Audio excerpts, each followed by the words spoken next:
Welcome to the Pontification Pals podcast. I'm Chase. And I'm Noah. And we're the Pontification Pals. We bring deep biblical pontifications to life with a lighthearted and fun twist with special guests each week. Real stories, real truths, real fun. Let's get to it. Hey, buddy. Hello. Pal, I should say. Yeah, pal is a more apt way of saying it. Thank you. Yeah. How are you today? I'm doing good. Good. We got a good episode planned for today, don't we? Yeah, it's going to be chock full of information. Yes, it is. Stuff I'm ready to learn. Yeah. I'm going in with my mind open. Go in with your mind exuberantly closed, actually. Don't be ready to learn whatsoever. I am against every single thing that our guest is going to talk about today. No, not really. No, we're going in here expecting. I'm ready to learn. Great because I don't knowledge. know much. Yeah, we're kind of the middles. Like our guest knows a lot. I know enough to maybe get yourself in trouble. Probably, yeah. That's a good. And one. I don't know anything. I know nothing. You've probably never. You're so dull. Why are you so dull? I am still dull. I'm glad people get that reference now and we can use it. I know. I hope I have faith, but we'll see. Okay, so let's start with the pontification of the week. How's that sound? Are you gonna? Don't spill. I was trying to do a cool trick. That was really cool. Yeah, we can start with the pontification. Let's do it. That would be great. Okay, so I want to pontificate with your help. Yes. On the goodness of God. That'd be great. This week. And I know that can be something that we kind of just talk about, like, just in Christian circles, like, oh yeah, God is good, yeah. And, things are going great and, and then if things are going bad, it's maybe hard to talk about. But I want to talk about just how I've seen God's goodness lately and how it's kind of been in a new light, I guess. And we've just been recently in church singing the song, and maybe people have heard it on the radio or in church or whatever, but the goodness of God. And, we'll have a link to that in the description here, but I want to kind of answer, how can we sing? There's a line in there that says, with every breath that I am able, I will sing of the goodness of God. So how can we do that? Because sometimes it's easy, I would say, and other times it's probably harder. So I've been meditating on this idea kind of since like Lila's episode, even like Trevor's episode a little bit. And like when Lila's was released, I was kind of that time reading through Psalm 40, which was kind of helpful in this. And some of God's daily mercies, I'd say, were just more apparent. I was just kind of sensing them. And so today we're going to talk about Psalm 40, the goodness of God, and making that known. So I want to preface this with, like, for those of you listening, I know that many of us are struggling with things, whether it be sin or just circumstances in our lives, and life isn't all hunky-dory and great, maybe. And so I don't want this to be just like, hey, me and Chase are talking about how good things are and how much we've been blessed, or because we've all been blessed, but we don't want to just make it another, thing that Christians do that can, kind of force people away because, it's easy for them because things are going good. Yeah. And that's not the case. And I mean, God has definitely blessed us, but we want to just talk about how the goodness of God can be outside of your circumstances, because it is. And then how you intermix that with what's going on in your life. So I know that life can be hard, and throughout history, the saints have found peace and joy in the hardest of times, in lions' dens, in prison cells, and on crosses. And the question we ask is how? And how can they say God is good? So a verse I want you to read is from Habakkuk. And this is a great verse. It's actually the verse of the day today on the Bible app, which is cool because I'm going to get to more of that kind of just cool coincidences. If you're listening, I did the air quotes around that. It's not a coincidence, but read that verse to me. Kind of open us up. Habakkuk 3:17 through 19. Sorry, I need to get closer. No problem. Though the fig tree should not blossom, nor fruit be on the vines, the produce of the olive fail, and the fields yield no food, the flock be cut off from the fold, and there be no herd in the stalls, yet I will rejoice in the Lord. I will take joy in the God of my salvation. God, the Lord, is my strength. He makes my feet like the deer's. He makes me tread on high places. To the choir master with stringed instruments. Good, thank you. So it's a song of joy and praise in really good times, right? Yeah, really great times. He was experiencing really just great times. Awesome things. Yeah, right? No, not at all. Not at all. Not at all. And so that's what I want to talk about. This morning while studying and listening to the song, Goodness of God, I kind of came to the realization that living in the goodness of God has oftentimes nothing to do with what's happening around you, but just living in God's goodness, the deep truth of how good God is, that he's lavished his mercy upon us. And then that's the lens that we look through. So that's why sure, things are not great right now from a worldly perspective, but God is good. He's given me breath and life, and he's removed my sins from me. So, God is good. And so that's kind of what we look through. And so I've got 3 things that I believe God's people do to rest in his goodness. They look abaft, they look around, and they look ahead. So to start, they look abaft. Oh, boy. And I've got a hat that I made. I can't tell you. That looks What do you great. think I look like? A white crayon? No, Ron. What kind of a hat person would wear this hat? A sailor. A sailor. Thank you. I knew you got that right away. So a sailor because, I love alliterations. And boy. I first had, they look back, they look around, they look ahead, but I'm like, there's 2 A's, so I need another A. So I was finding synonyms, and abaft came up, and I'm like, that's great. And it fits perfectly in my pontification because I made it work. Yep. And it was kind of a stretch to keep the alliteration going. But if we think of life as a boat, okay? Yeah, okay. Picture with me for a second. Life is a boat, and we're amidships. We're somewhere amidships on the boat. You know where amidships is on the boat? It's in the middle of the boat. Good. Yeah. So we're somewhere in the middle of the boat, okay? And we looked abaft, or to the back of the boat, of life, which would be the past. Yes. To see how God has been faithful throughout. So we look back to the seas of life, abaft or behind us. And I know it's getting to be a stretch, but just hang with me, okay? We just look back to see how God has been faithful throughout our life. Yes. Right? We look abaft. See where we've been, and it's not always a happy place or a great place, but we look at what God has done for us, and that gives us encouragement to move forward. So some lyrics in the song, all my life you have been faithful. All my life you have been so, so good, because God is always good, even when it's hard to understand.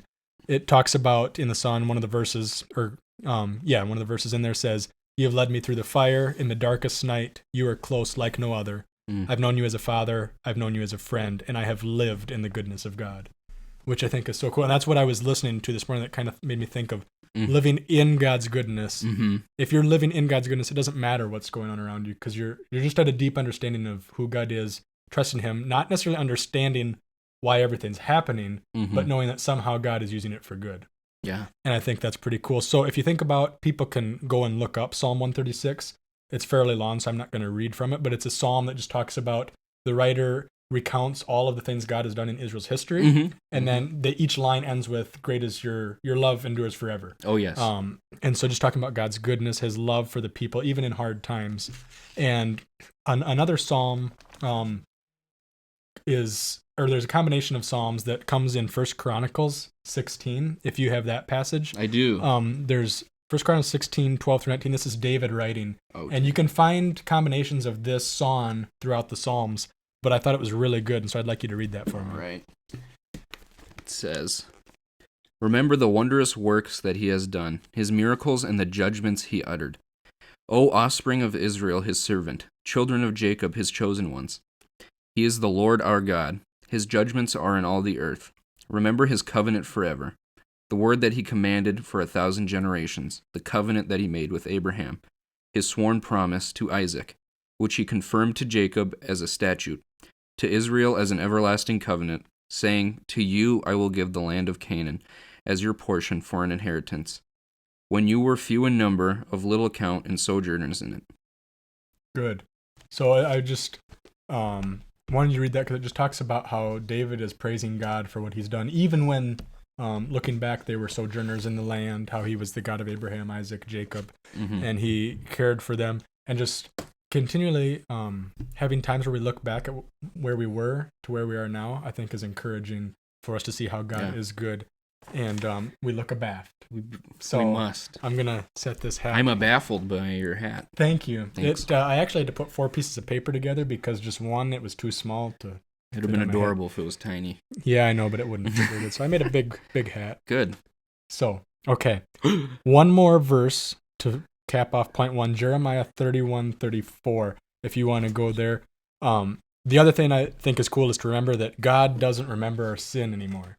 So we remember God's goodness in the past and remember that he doesn't remember our sin.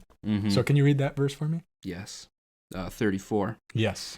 And no longer shall each one teach his neighbor and each his brother, saying, know the Lord, for they shall all know me, from the least of them to the greatest, declares the Lord. For I will forgive their iniquity, and I will remember their sin no more. Good.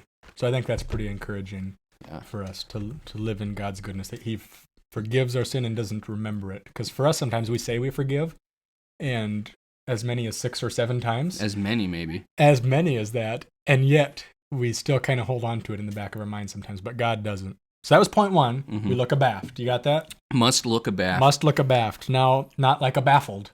Abaft. Don't look like a baffled. No. Number 2, they look around at God's goodness in the little things and the daily mercies. Yeah. Because I would say God's mercy and goodness is all around us. Mm-hmm. Yeah. In the song it goes, I love you, Lord, for your mercy never fails me. All my days I've been held in your hands. From the moment that I wake up until I lay my head, I will sing of the goodness of God. So just thinking about how can we every single day, even in the mundane things, from the moment we wake up until we lay down, sing of God's goodness. So Lamentations, beautiful verse. Trevor, I believe, shared this as one of his favorite passages on the podcast. Yep. Could you read those 2 verses, 22 and 23? Lamentations 3:22-23. The steadfast love of the Lord never ceases. His mercies never come to an end. They are new every morning. Great is your faithfulness. Good.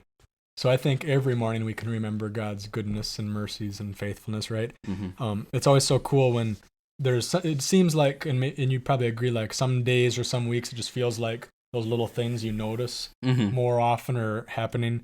Every day, especially as it gets nicer in the springtime, we can hear the birds singing and the sun shining, except on a cloudy day. But God's creation all around us, even on the cloudy days or the snowy days or cold days, like we can just feel God's good creation and his beauty and general grace, common grace to all of us. But and some things, and just in meditating on this pontification, I just remember from like the week after we recorded Lila's podcast, that episode, it was cool how all these things kind of just connected to it.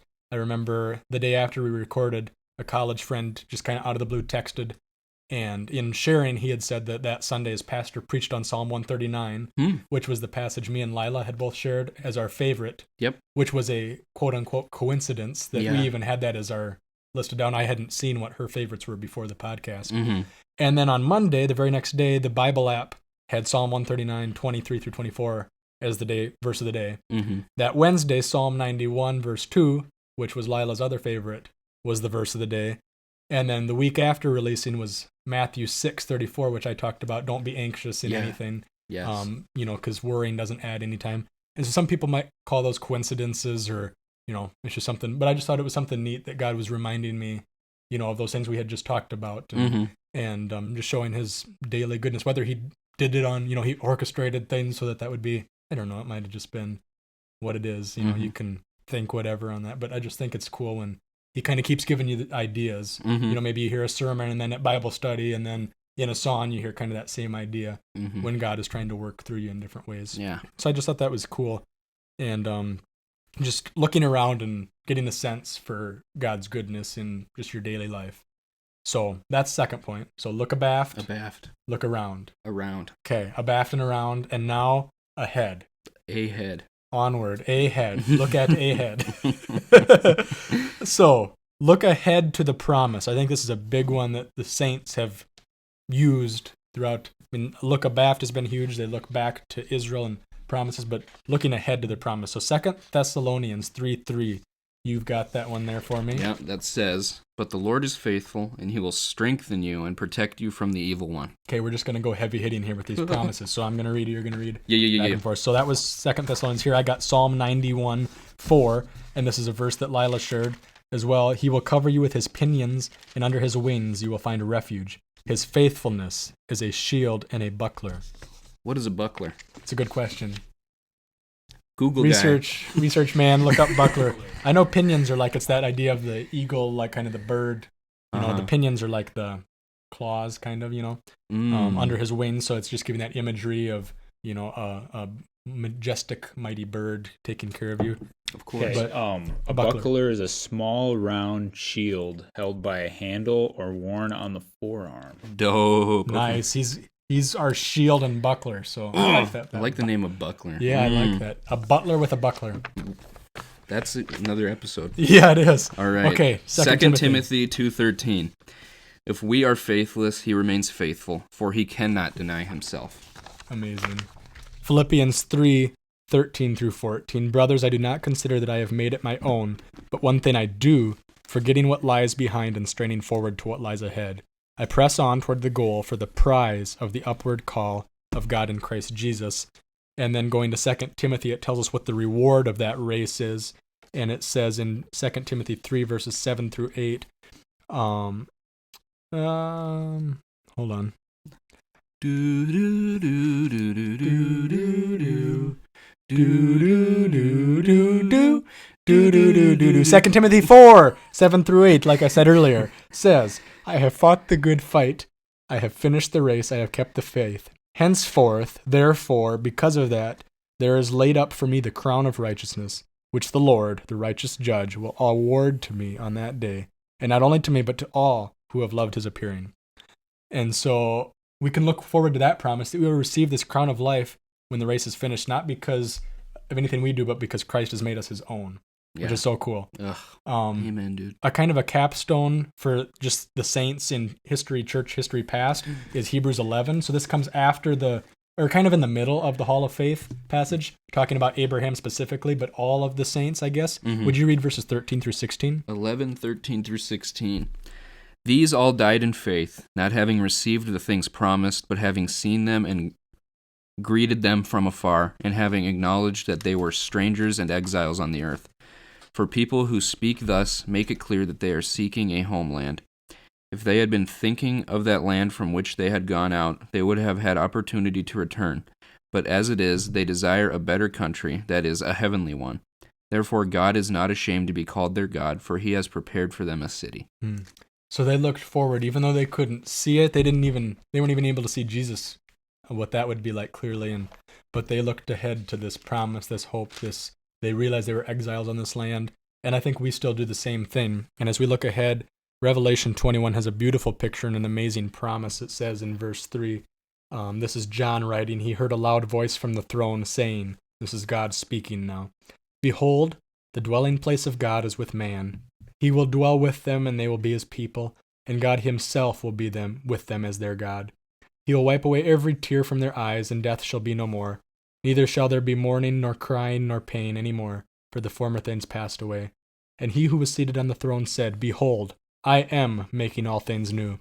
He also said, write this down, for these words are trustworthy and true. And he said to me, it is done. I am the Alpha and the Omega, the beginning and the end. To the thirsty I will give from the spring of the water of life without payment.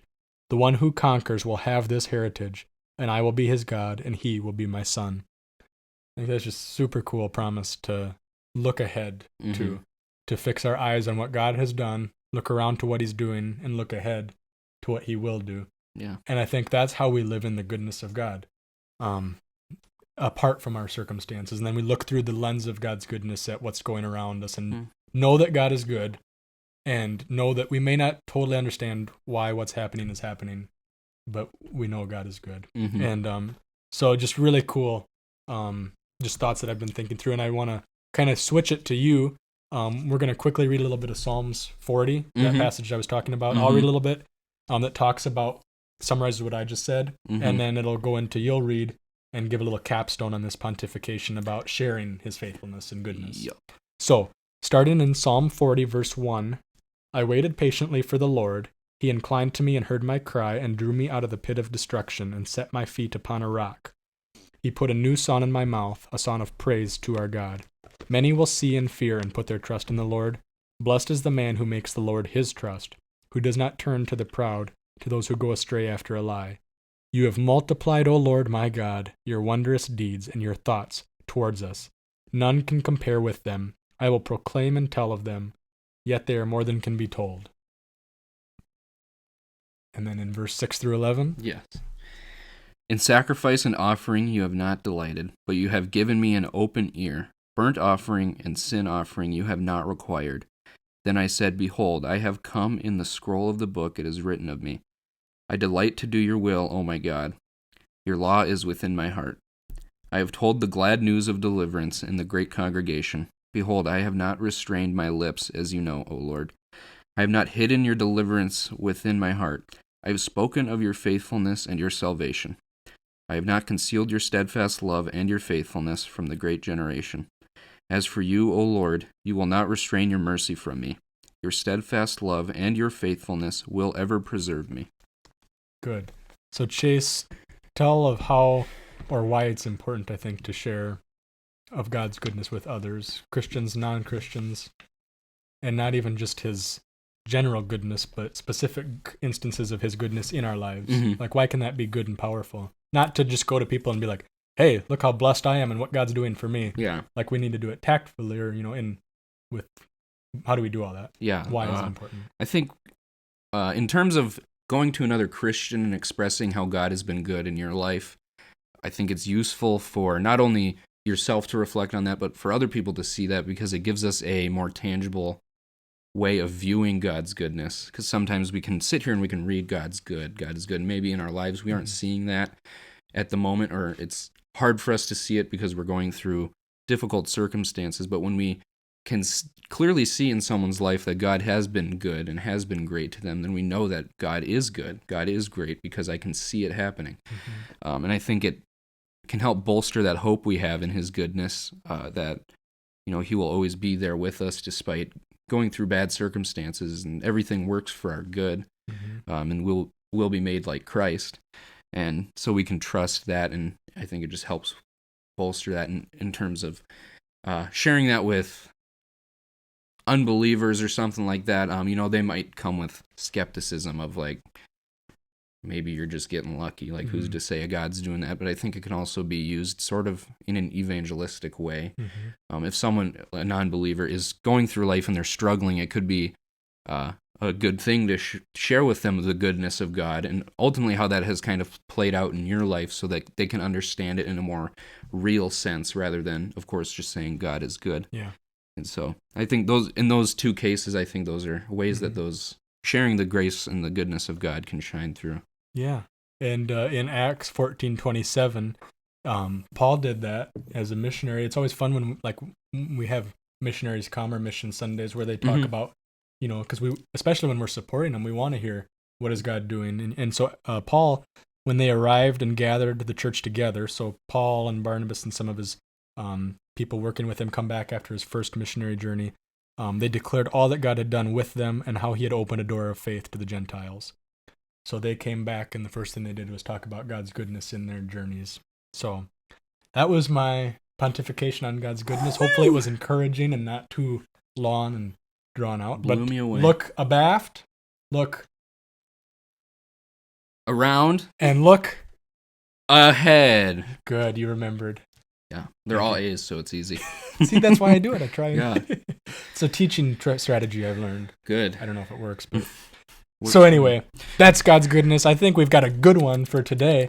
God is showing his goodness in our guest, and I want you to talk about it.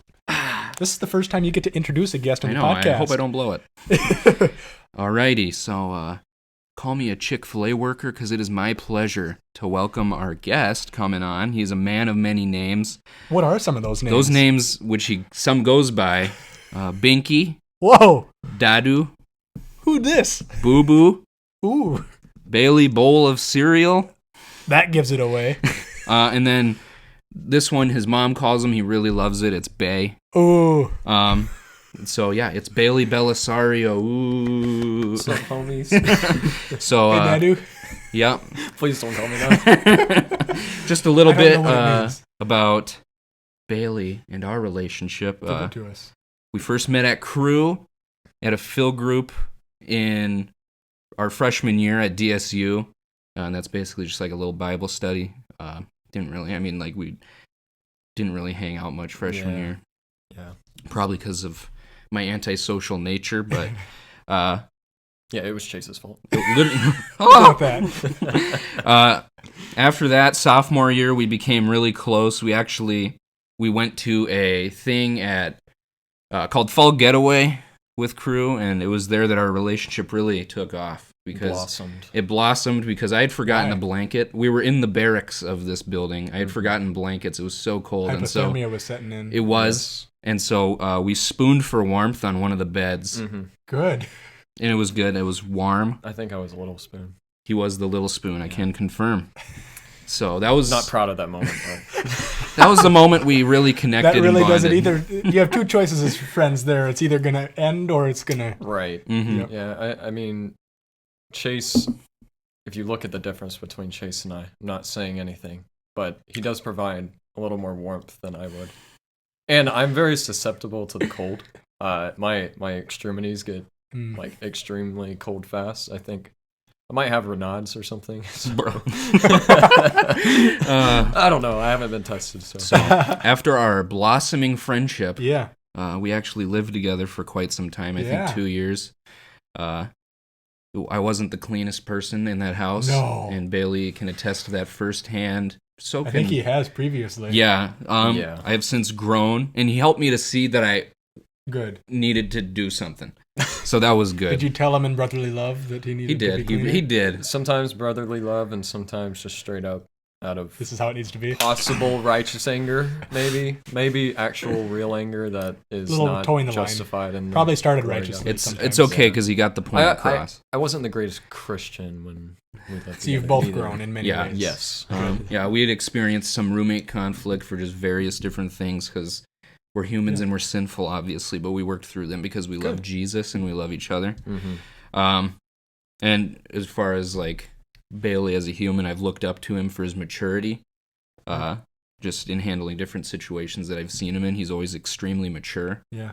And then seeing that, you know how you look into the law and you see how sinful you are? I looked into Bailey and I noticed how immature I was. So that was fun. But I think I appreciate it. Yeah, of course. One of the biggest connections we have, and like probably the first connection we had, was our love for a specific band called 21 Pilots. Yes. Currently wearing one of their hoodies for their newest album. But yeah, I would have brought my hoodie, but I forgot. That's okay. That's okay. But we talked about this. We can do a whole episode on them later on. Yeah, literally. So Good. yeah. Hold on before we go on. What's your favorite 21 Pilots song? You see, it's hard to describe which one is my favorite because each one of them have a very good meaning. Mm-hmm. I will say, I'll pick 3. Okay. I'm just gonna tell you how it is. Yeah, I'll pick 3, and for different reasons. Yeah. Which, especially two of them, definitely go with my testimony for sure. Good. Taxi Cab on their original self-titled album, Addict with a Pen on their self-titled album, and Kitchen Sink, that's on Regional at Best. Mm-hmm. Yeah, so Great. beautiful songs. Beautiful. For me personally, my favorite is also Taxi Cab, so that's up there. But anyways. For me personally, today is the first song I've ever heard. First time I've ever heard one of their songs. So for all of you listening who have no that's idea, not I'm true. with you. You've heard Stressed Out and Ride before, surely. I mean, I guess you'd have to play it. Yeah, you would recognize I it. wouldn't be so sure, though.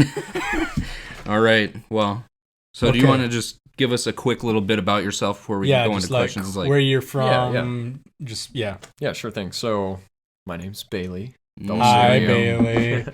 Binky. So, I am from Georgia. I was born in Cartersville, Georgia, a humble town of 60,000 people now, I think. Wow. Roughly around there, Wow. 60, 70,000. When I was born, I think it was more 30,000. So, decent size compared to Madison, Yeah. right? And it's a little bit northwest of Atlanta. I guess some highlights of Cartersville. We have this really cool historic district, kind of similar to Egan here in Madison, but there's like a Coca-Cola mural wall that we have, and I've seen it come up in a like random quiz question on a app before, and I was very confused because I didn't realize it was that famous or historically. So that's Insane. one highlight. But then the other, I guess, more major highlight is Trevor Lawrence is from Cartersville as well. He is the quarterback of Jacksonville Jaguars. And no, I'm not his friend or close friend at all. He's your But- close friend. Yeah. No, I definitely knew him, though. I mean, I had Spanish with him, and No way. I got to watch him play growing up. And Bueno. so it's pretty cool. I played soccer with his wife, Marissa. What did he think of that? Well, I don't. They think weren't we married really- at the time. Yeah, they were weren't married. Yeah. But overall, Was she good? yeah. Oh yeah, yeah. Definitely really good. Wow. But yeah, overall, I'm from Georgia, like I said, so I grew up there my whole life, and then eventually, after a long road of a lot of things happening, I was brought to Madison, South Dakota, to Dakota State University, when I graduated from high school, and I came into Dakota State being a cyber operations major. I graduated with my cyber operations bachelor's degree in August of 2020, technically. It's supposed to be like May, but COVID happened and whatnot. So then I graduated with my master's in computer science May of 2021, and yeah, good old We were master's separate degree. ceremonies, but same Right? day. Yep. And I mean, you also spoke very well. Thank by you. the way. You sang very well. Oh, You thank did you. national I forgot. anthem, or did you do the special song? I did national anthem my bachelor's Bachelor's. graduation, yeah. Yeah. And the master's one, I sang the song. That's right. Yep. Wow. It was good. I know. Yeah. Yeah. Yeah, so I now work for Dakota State University as a research engineer. Tell us all about that. Sure, yeah. Tell me every Oh, detail. he can't. Oh, yeah. I do a lot of computer research and engineering type work.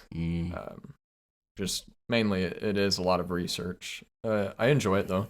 I mean, I've been working there almost a year now. I started in June of 21. So yeah, it's been fun. I really enjoy being here in Madison, and August will be 5 years. Wow. Kind of crazy to You're think about that. old. Yeah. I'm 23 now, and I still can't believe that you're the same age as me. yeah. That makes me feel bad. Oh, whatever. I'm actually older than both of you. Well, I know. I'm glad. Yeah. Otherwise, I'd feel even worse. It's like when you see a child actor who's making millions and Yeah. they're like 6 years old. Right. Kevin McAllister. Yeah. It's like, okay, guy, didn't need to flex on me that hard. Yeah, so that's just a bit about me. Not too much detail. We'll get that Cool, cool, incorporated cool. a little bit in your testimony too. Yeah. Later on here, Yeah, but for sure. just to get people to know you a little bit. And now we got some questions for you. Yeah, we're gonna move into some good old questions. Whoop, whoop. Start it off, Chase. If you had to pick a favorite movie, which movie would you pick for that movie? And you do have to. Well then. Well, movies are hard because I'm not the biggest movie fan. I definitely enjoy movies, but honestly, if I had to choose anything, I think I have to wrap it up in the whole MCU, like Marvel Cinematic Universe. And I binged all of those movies in 3 days, I think. Oh, buckets. Yeah, I'm not even kidding. That makes me feel a little better about my life. Each day. Well, it was a Christmas break. Yeah, Okay, it was Christmas give me a break. Okay. Give him a break. Break him off a piece of that Kit Kat bar. Dude. I Oh, don't know if I can say that. Yeah, I think it was like a Friday, Saturday, Sunday binge, and I think each day I spent like 18 hours. I was going to say, did you sleep? Oh, I slept for like 6 hours each day. Yeah, and It's like reading the Bible all. Have you ever read the Bible all in 3 days? no, Oh. but I happened to I read haven't either, Genesis and Exodus in 4 days. Good. So sheesh, heavy reader. Yeah. Flex. Oh, Okay, let's go on. Okay. Favorite hymn or church song, which is good because it's hard to pick because Yeah. you do worship, yes, play lots of I'm different instruments, and very even have led a involved- few times, Yes, very involved with which music. you do a good job. Thank you. Thank you. Really appreciate But it. You do a is great there a favorite that you? It doesn't have to be one that we Yeah. do it or. I think if I had to choose, it would definitely have to be something from Citizens. Yeah. I love Citizens a lot. And I think out of my two favorite of theirs would be Thou My Vision or I Surrender All. Good. I really enjoy those. It's Yeah. good stuff. Yeah. Every hymn is a sermon. Yeah, That's just a thought. that's just a thought you had today. Yeah. Yeah. That's great, dude. Thank you. Someone should. That should be a saying that It everyone doesn't sound does. like it would actually come from me. It probably didn't. Oh.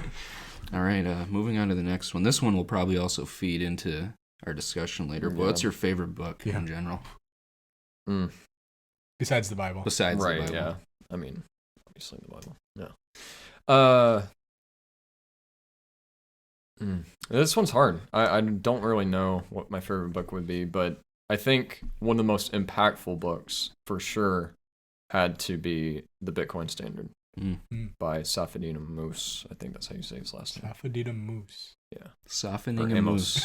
However you say his last name, but yeah. Yeah, he's an excellent writer, I think. And that book I read last year, roughly in the fall of last year, and that book made me fall in love with reading again because of how well it was written. And since then, I've read close to 20 books. Oh, wow. My gosh.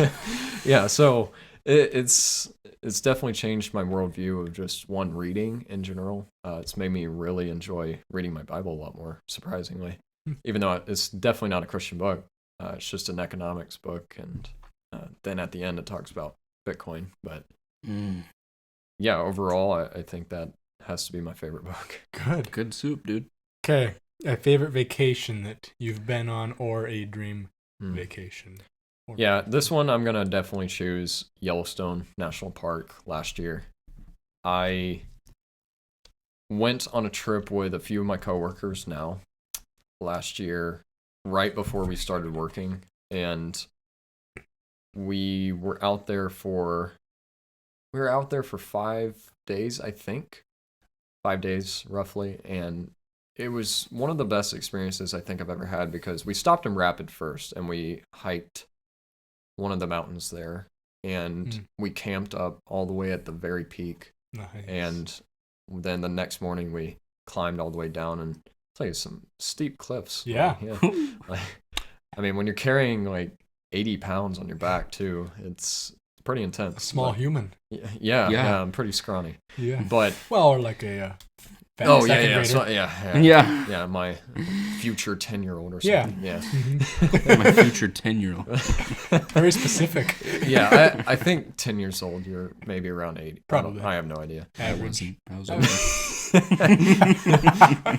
But yeah, and then we went out to Yellowstone, and I think the experience of just being in the creation of God, in nature especially, is very beautiful. It's very eye-opening and calming.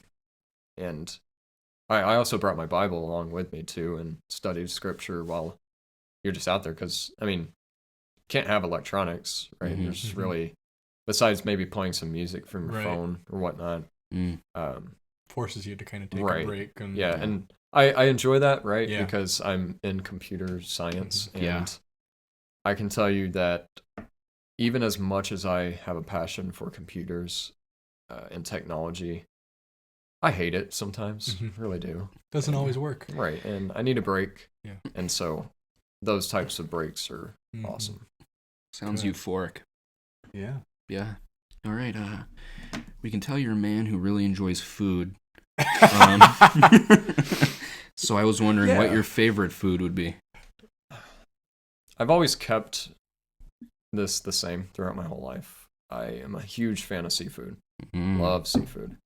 And out of seafood, I think my favorite to eat is probably crab or lobster, like snow king crab or king snow crab. I don't even know how you say it, but yeah, definitely anything seafood I will devour.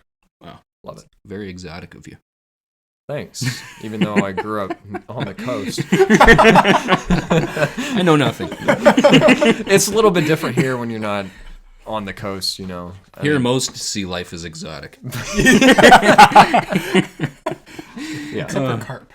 Yeah. Carpe diem. Northern pike. Yeah. Carpe diem. Seize the fish. Wow. That's what it stands for. And I love fishing, too, so... I go. haven't fished a lot up here. But... Yeah, we went fishing. Remember that one time when me and you and Chase and Anna and Nick went and everybody caught something except for Chase? Yeah. We all caught northerns, pretty big northerns. Yeah, some decent size. And I caught nothing but jealousy and envy. Bitter rage. And then he had to repent. I needed to go home and repent. Yeah. And I probably reminded him too. Okay. I can go. I actually got one. Oh, you got one. I Okay, got okay, one. okay, okay, okay. Okay, so I have a random question for you, Bailey. Yeah, go ahead. One of many. If we have, as we think of them, go ahead. We'll just keep littering. Okay, what is the funniest thing you ever witnessed or story you have from rooming with Chase? Oh, crap, dude. Oh, No, you'd boy. be kind of putting me on the spot here. I know. Cut that. Oh, my gosh. You know, I can't really pick out one thing specifically. Okay, give two. Right, yeah. Well, I've had a lot of good times with Chase for sure. And I think it was hard at times because like he definitely would be gone from the house sometimes once he started dating Anna. And not that was a bad thing or anything, but when we were rooming, I think one of the more funny times was definitely when he dislocated his shoulder. Oh, How no. did he do this? All right, let's go. Yeah. So Chase, I didn't see this, right? But he had just left our house and he was going to Anna's apartment. And all I know is that he was on a penny board, right? Yeah. Yeah. Well, a knockoff one. It was like $20. Yeah. Somewhat of a penny board. And by our house, the sidewalk really wasn't a great sidewalk. It had a lot of bumps, cracks, and then eventually gravel. And so Chase thought it was a great idea to go as fast as he could over the gravel with his penny board. And All right. let alone I'm going to need to... the dude, let's just say he launched into the air and fell on his shoulder. And I didn't see this, right? But Yeah. as soon as he came home from all of this, like, he's like, yeah, we just got back from the hospital. And I was like, what? What happened? And yeah, I think just that whole experience, because then we kind of had to help Chase sometimes with some stuff, and him being like one-armed. I can imagine. Yeah. Yeah, it was good. It was pretty funny. I also just want to clarify a few things just so I don't seem like a complete ignoramus, okay? So I wasn't trying to see how fast I could go over the gravel. I was trying to do this cool trick to get over the gravel. Is this to help you seem less or more ignoramus? This is to make it look... Okay, just listen. So to go over gravel, of course, if you're going on it and you're riding, you're just going to fall off and hurt yourself like what happened to me. But there's this thing you can do where you jump yourself off your board a little bit to make it lighter, so your board goes over the gravel and then you land back on it with all your weight after the gravel. And I succeeded for like half a second. And then my body dropped back down to it dropped back down to the earth, and then all of a sudden it stopped, and all the kinetic energy that existed in the world went into my body, and I just flew, and I was sitting on the ground groaning, and one of the neighbors actually came out, and I was just laying on the ground like going and one of the neighbor ladies was like, "Do you need help?" And I had already called Anna to come get me, so I was like, "No, I'm fine." And so. Oh, I got another one. Okay, give it to me. I just remembered. I just remembered this. Chase sometimes would get into these binges of games sometimes, and there was one time he found a game online. I don't know if you've ever played like Cookie Clicker before. I think so. But there was another one where he collects paper clips. And I have a video of this somewhere still, I think in my Snapchat stories. But Chase was playing this game, like, I think for a week straight or something. Every day he'd come home from school, and, like, that's all I do. He would get these upgrades to get more and more paper clips. And then eventually it led to Chase finally, like, completed the game. He had everything except Christ, you know. Oh no! In the game, you can't buy that. Yeah, you can't buy. You had no faith in the game. Yeah, you can in real life. But he had everything in the game, and it was late at night. I think all of us were tired, and I was hanging out in Chase's room, and the dude just had like a revealing moment, a eureka moment, where he was laying on the ground, and he's just like, "Bro, I just ruled the universe with a paper clip." Because that's how it ends, is like you ruled the universe. Yeah, and I just died laughing. I mean, it was just seeing him have this moment. It's a Tiffany. Yeah, and I just, all I could do was just be in awe. Yeah, it was a great feat. Yeah, and I mean, there's definitely been so many fun roommate moments. Just messing with each other, scaring each other, whatnot. Yeah. I love it. All right. Okay, a little bit I'm gonna less about Chase. I'm going to take the heat off of me now. I'm sweating. I'm going to have the hat on. I love you. Thank you. I love you too. All right, here's another question that might make you not love me. Oh. Have you ever been mistaken for a woman?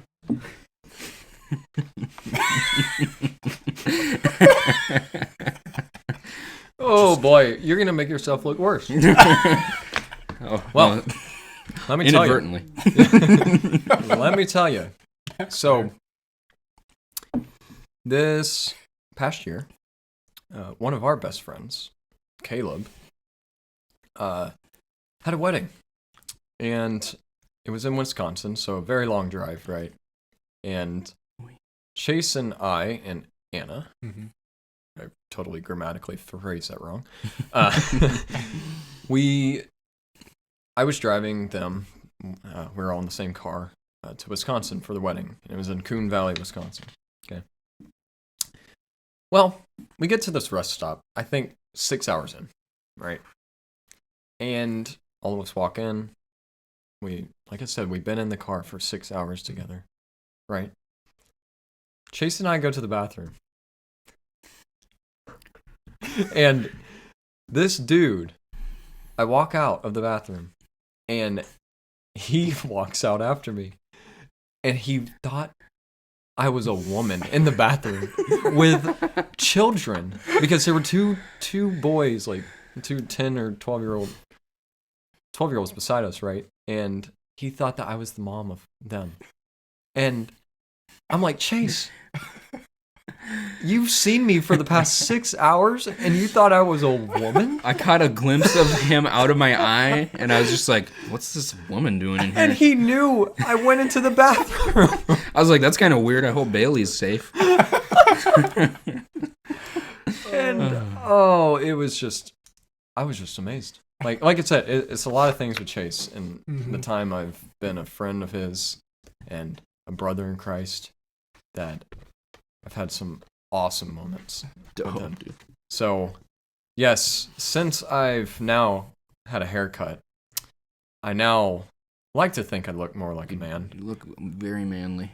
And the chin's less of a woman. Yeah.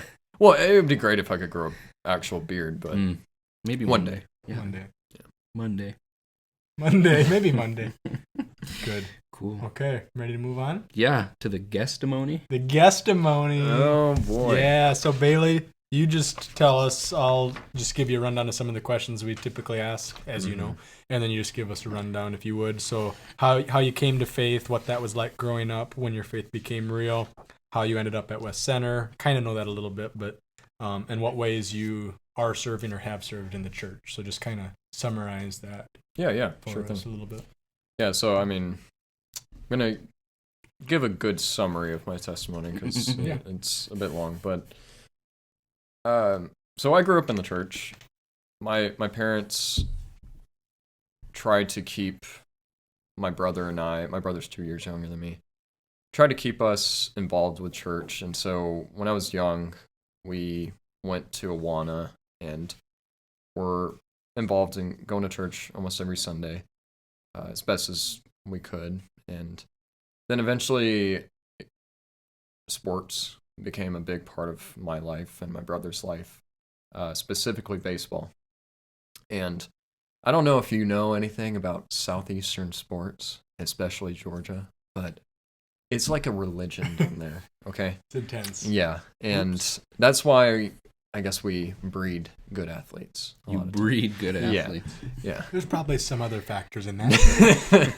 But overall, we became very heavily involved with sports, and that was actually something that brought us away from the church a decent bit, because when I was in middle school, elementary school, I got involved with travel ball.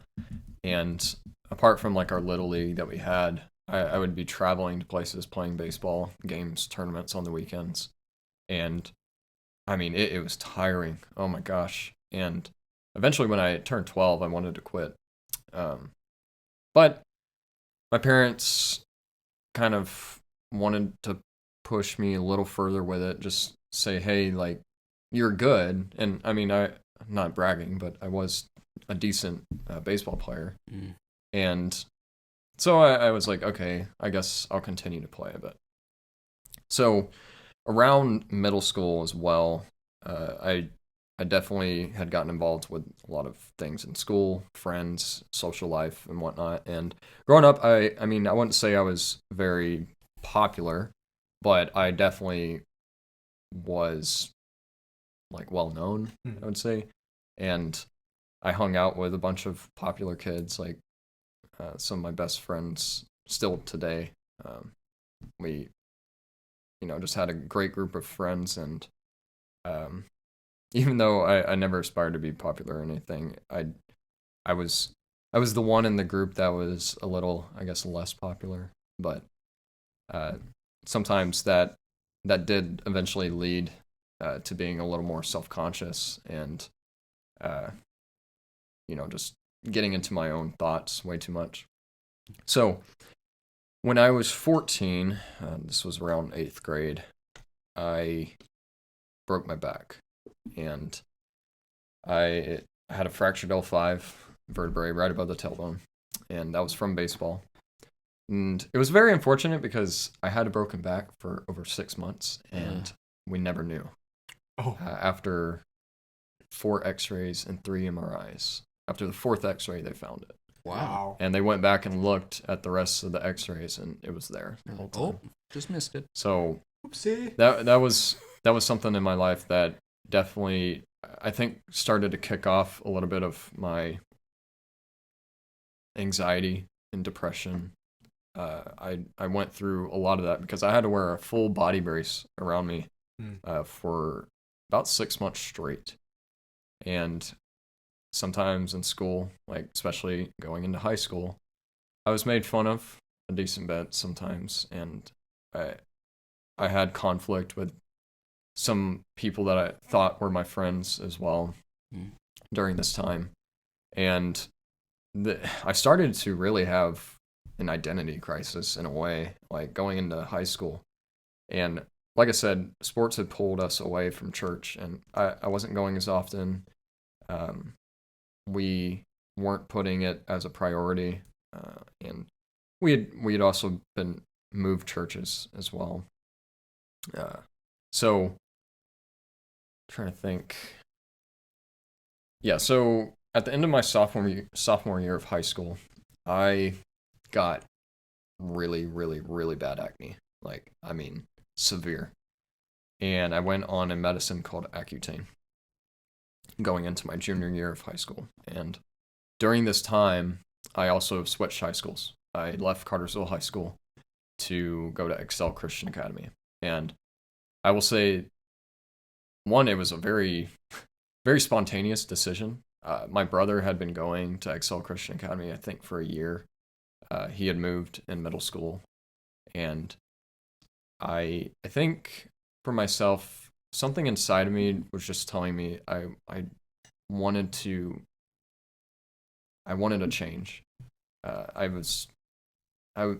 always been a very good student growing up. I kind of felt pressure a lot growing up from not only my parents, but just life in general, because I generally was a straight A student. I made straight A's all the way until my senior year of high school. And I was always trying to do the absolute best I could in academics. And I think in high school that became a very idolizing thing for me. And I was finding so much pressure within that to perform, not only with sports and stuff, but with academics. And eventually, when I started taking the Accutane, Accutane, if you don't know, is a very strong drug. It literally will get rid of your acne. I mean, I haven't had any acne problems since, and I finished the whole cycle of it. But during that time, I think on top of the pressure and the depression that I was going through, it pushed me to a brink. And my junior year of high school in 2015, it was around October, I want to say, if I remember correctly. My brother and I got into a very, very big fight. I mean, it was intense. And he almost stabbed me. And that night, everything in my life changed. I think for the first time in my life, I truly felt just broken. The fact that I was in such a strong fight with my brother. I mean, we bickered a lot growing up and whatnot, but that it was something different that night. And he had a baseball game that night as well. So my mom broke up the fight, and I ran into my room after, and I'm just bawling my eyes out. And my parents had left and took my brother to his game. And that was the first time that I truly told myself I was going to commit suicide. Like, I think I just got to this point where I didn't want to deal with anything anymore. I just wanted to end it all. And I just started thinking through my head of what I wanted to write to my mom and dad and brother. And I will say I was very good at hiding all of this. And I would say particularly some of this was my fault because I never sought help. But I knew exactly how I was going to do everything. I knew where my dad held his guns, and I was going to go grab that. And in that moment, I decided, out of desperation, to get on my knees and pray. And I had no relationship with God, really. I mean, I would say I was agnostic for sure, but something was just in my heart that I needed to pray. And it was that moment and that prayer to God that my life kind of just did a 180. Like, I almost like, I don't like to say this. I know we went through this in our Bible study group of like, these Christians saying that they have these moments of being touched and like by God or whatever. And I mean, it was a very strong moment for me. But it made me believe in God again. And it didn't just stop there though. I had a lot of growth to go.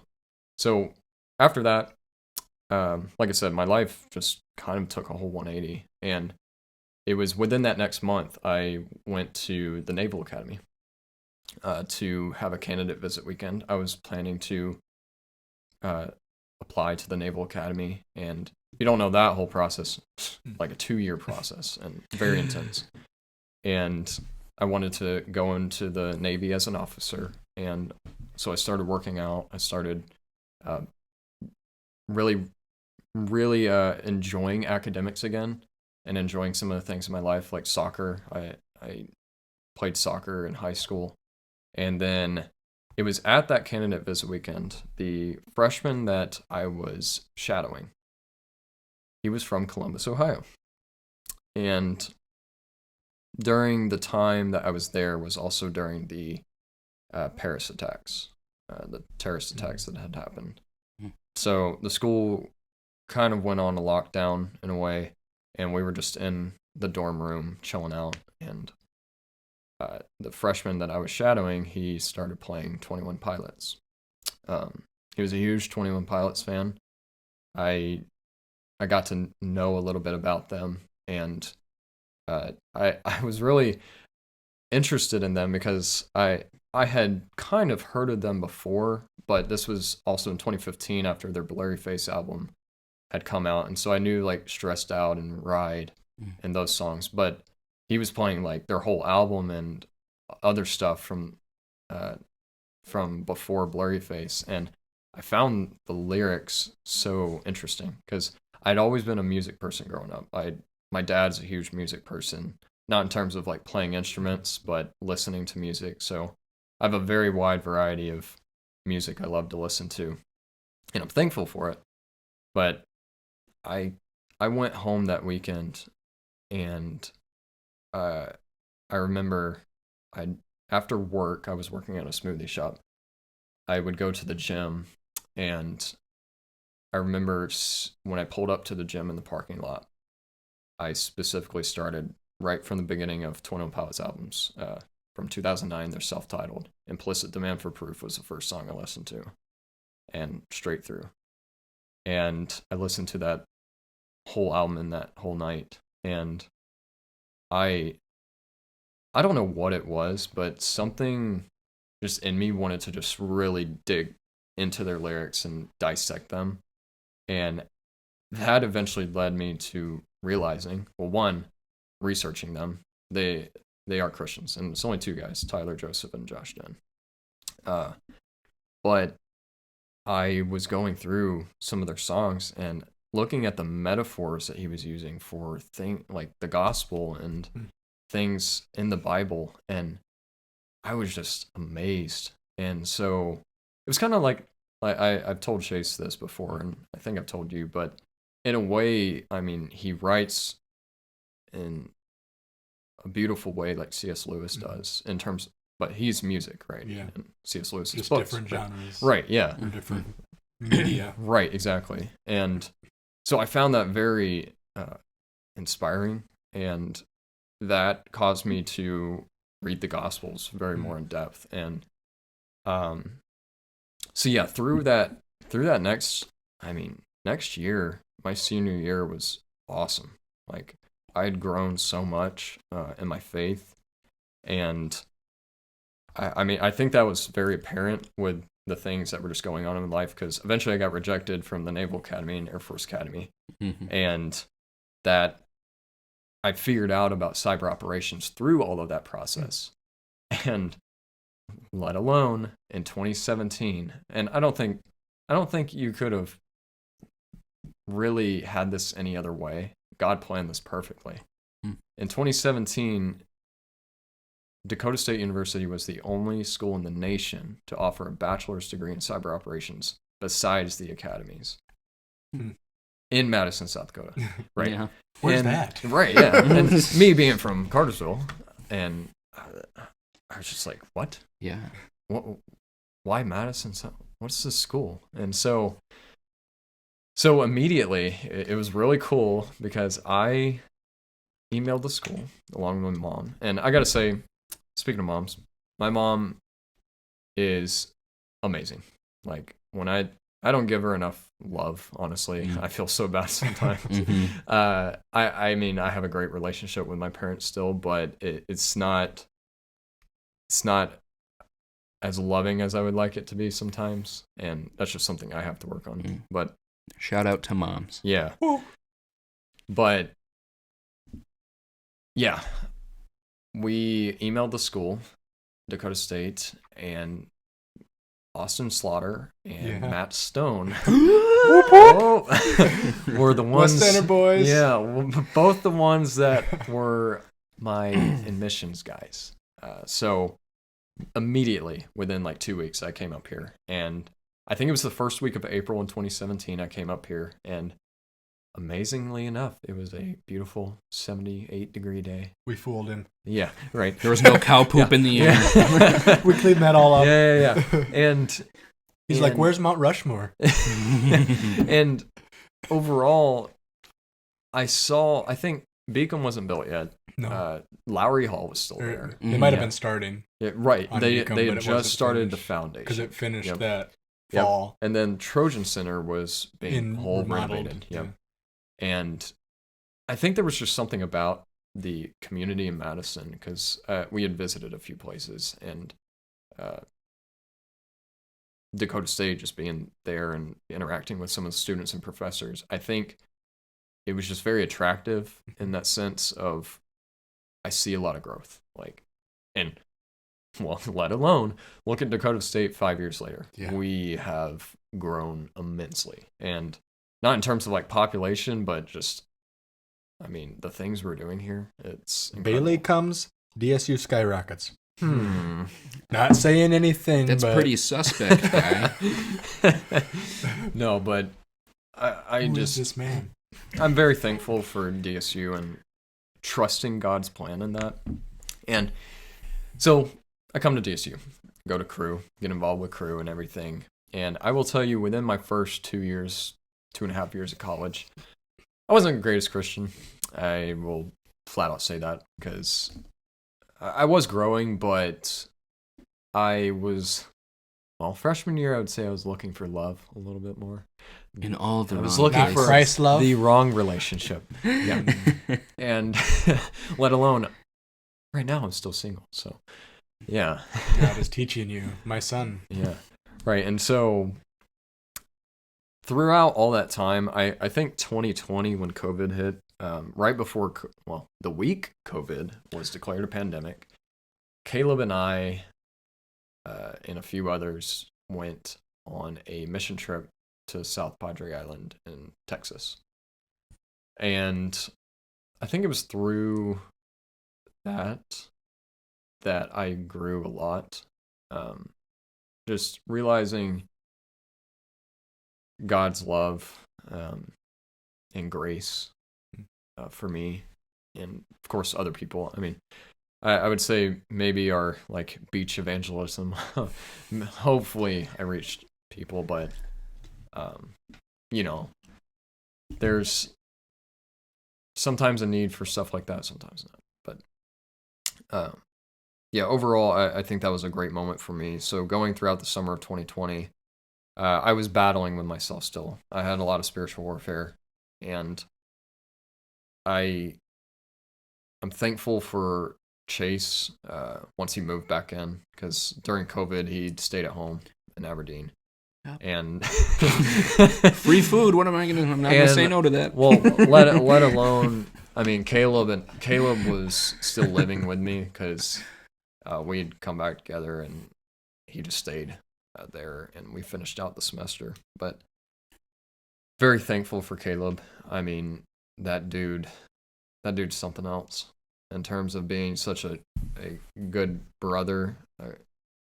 From both Christ's perspective and just as a friend. He helped me really, I think, realize where I needed to grow in my faith. So fast forward to fall of 2020. Well, after I came back from Christmas, I got involved with West Center. Ooh. Yeah. And I gotta say, that has to be one of the best decisions I ever made. Not digging on the Methodist Church here in town at all, but moving to West Center and being involved with the community at West Center, I mean, it's meant a lot to me. Mm-hmm. Just within the little over a year now that I've been going and getting involved. So I started playing a worship team, and I play a decent amount of instruments. Really want to get better at piano, but I also started teaching Sunday school with you, Chase, and Shane. And that's been a blessing in itself, just being able to interact with the youth of the church and be hopefully good role models, right? Yeah. And because, I mean, like with my whole story, I mean, I can relate to so much with people of that age range, like middle, high school students. And I think I've grown a lot of empathy in the past year as well, just being able to empathize with people. Because I would say that during my times I needed to grow in, especially in like 2020, I needed to really stop being so close-minded and less stubborn within myself. Because Chase can tell you, we had a few talks, and Nick as well, just within our roommates conflicts that we had. I would say I maybe went a little over the edge sometimes of just, I was angry within myself, and I would push that onto them sometimes, and I don't want that anymore. I mean, that's not something I ever want to seek.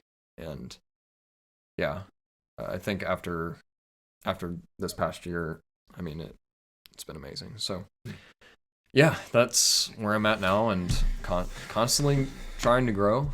Yeah. And I'm very thankful for the groups I'm involved with now. It's very good soup. Good. Yeah. Okay. Now that we're 3 hours in, should we get to the actual talk? Mm-hmm. Yeah. And our topic today is Bitcoin, bourbon, and the Bible? Do they fit together? What? We're going to find out. Please don't stop listening. No, I please. promise it'll be good. I have a lot of cool stuff All to right. talk about. So, Bailey, would you like to head us off with why bourbon, since it's a smaller part? Yeah. And because we're currently enjoying Drinking ourselves some Four Roses. Four Roses, single barrel. Yeah. Don't worry, Mother, I am not. It's okay. Just kidding. So, go ahead, tell us. I personally, and my parents can tell you this, when I was growing up, even before I came of age to drink alcohol, I was very adamant about not ever going to drink alcohol in my life. Well, let alone I definitely have since then. But Ooh. I think, well, my family, not my immediate family, but my overall family has struggled with alcoholism, and I think it was just something that in my life I didn't want to get involved with, and a lot of good can come from that.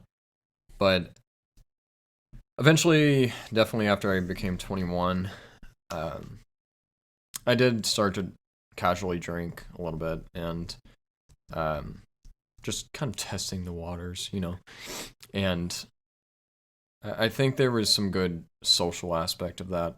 I think primarily that's why I did it. And then eventually I came to terms with, okay, well, obviously I can enjoy this for myself and lead to like drunkenness. And I'm not a perfect person. I have been drunk before, okay? And I don't ever want to again. High five, bro. Yeah. It's definitely, I never recommend it for anybody. But since I've grown a lot in my faith, I think it's one of those things that for me, with especially people I interact with, I'm around people that are not believers every single day. And, just being able to go out like Wednesday afternoon or something like some of our coworkers do. We'll go down to like Sundog and maybe have a beer or something. And usually I like to stay away from beer. I'm not a big fan of it. But just being able to casually drink with people and enjoy that socially, but also try and use that as a route to talk to people about Christ. And let alone I have been able to do that a few times. And I've been very thankful for those times because they've led to some awesome conversations. You'll go to maybe a bar with some friends, but you'll also meet other people. And it's kind of funny. Obviously if some people maybe are a little buzzed, I would say, like they usually let their guard down a little more and are more open to talking about a lot of topics. And so, of course, if they're like drunken or something, I'm not gonna try and like preach the gospel to them because they probably won't remember anything I said, right? But from the opportunities that I've had, I've had some great gospel conversations before, and really thankful that the Lord has enabled that, through me. And yeah, I think overall just being able to enjoy everything that God has given us as well. Because, you go and look in the Bible and, especially look at weddings, right? They're definitely, Jesus turned water to wine, right? And so being able to just enjoy those good gifts and not indulge in them, but use them for His glory and have a good time with people. Definitely something that I've come to terms with, because I think sometimes there may be some Christians that like you'll see alcohol and you just don't even want to go near it or something, or hang with people that are drinking. And I don't think that that's really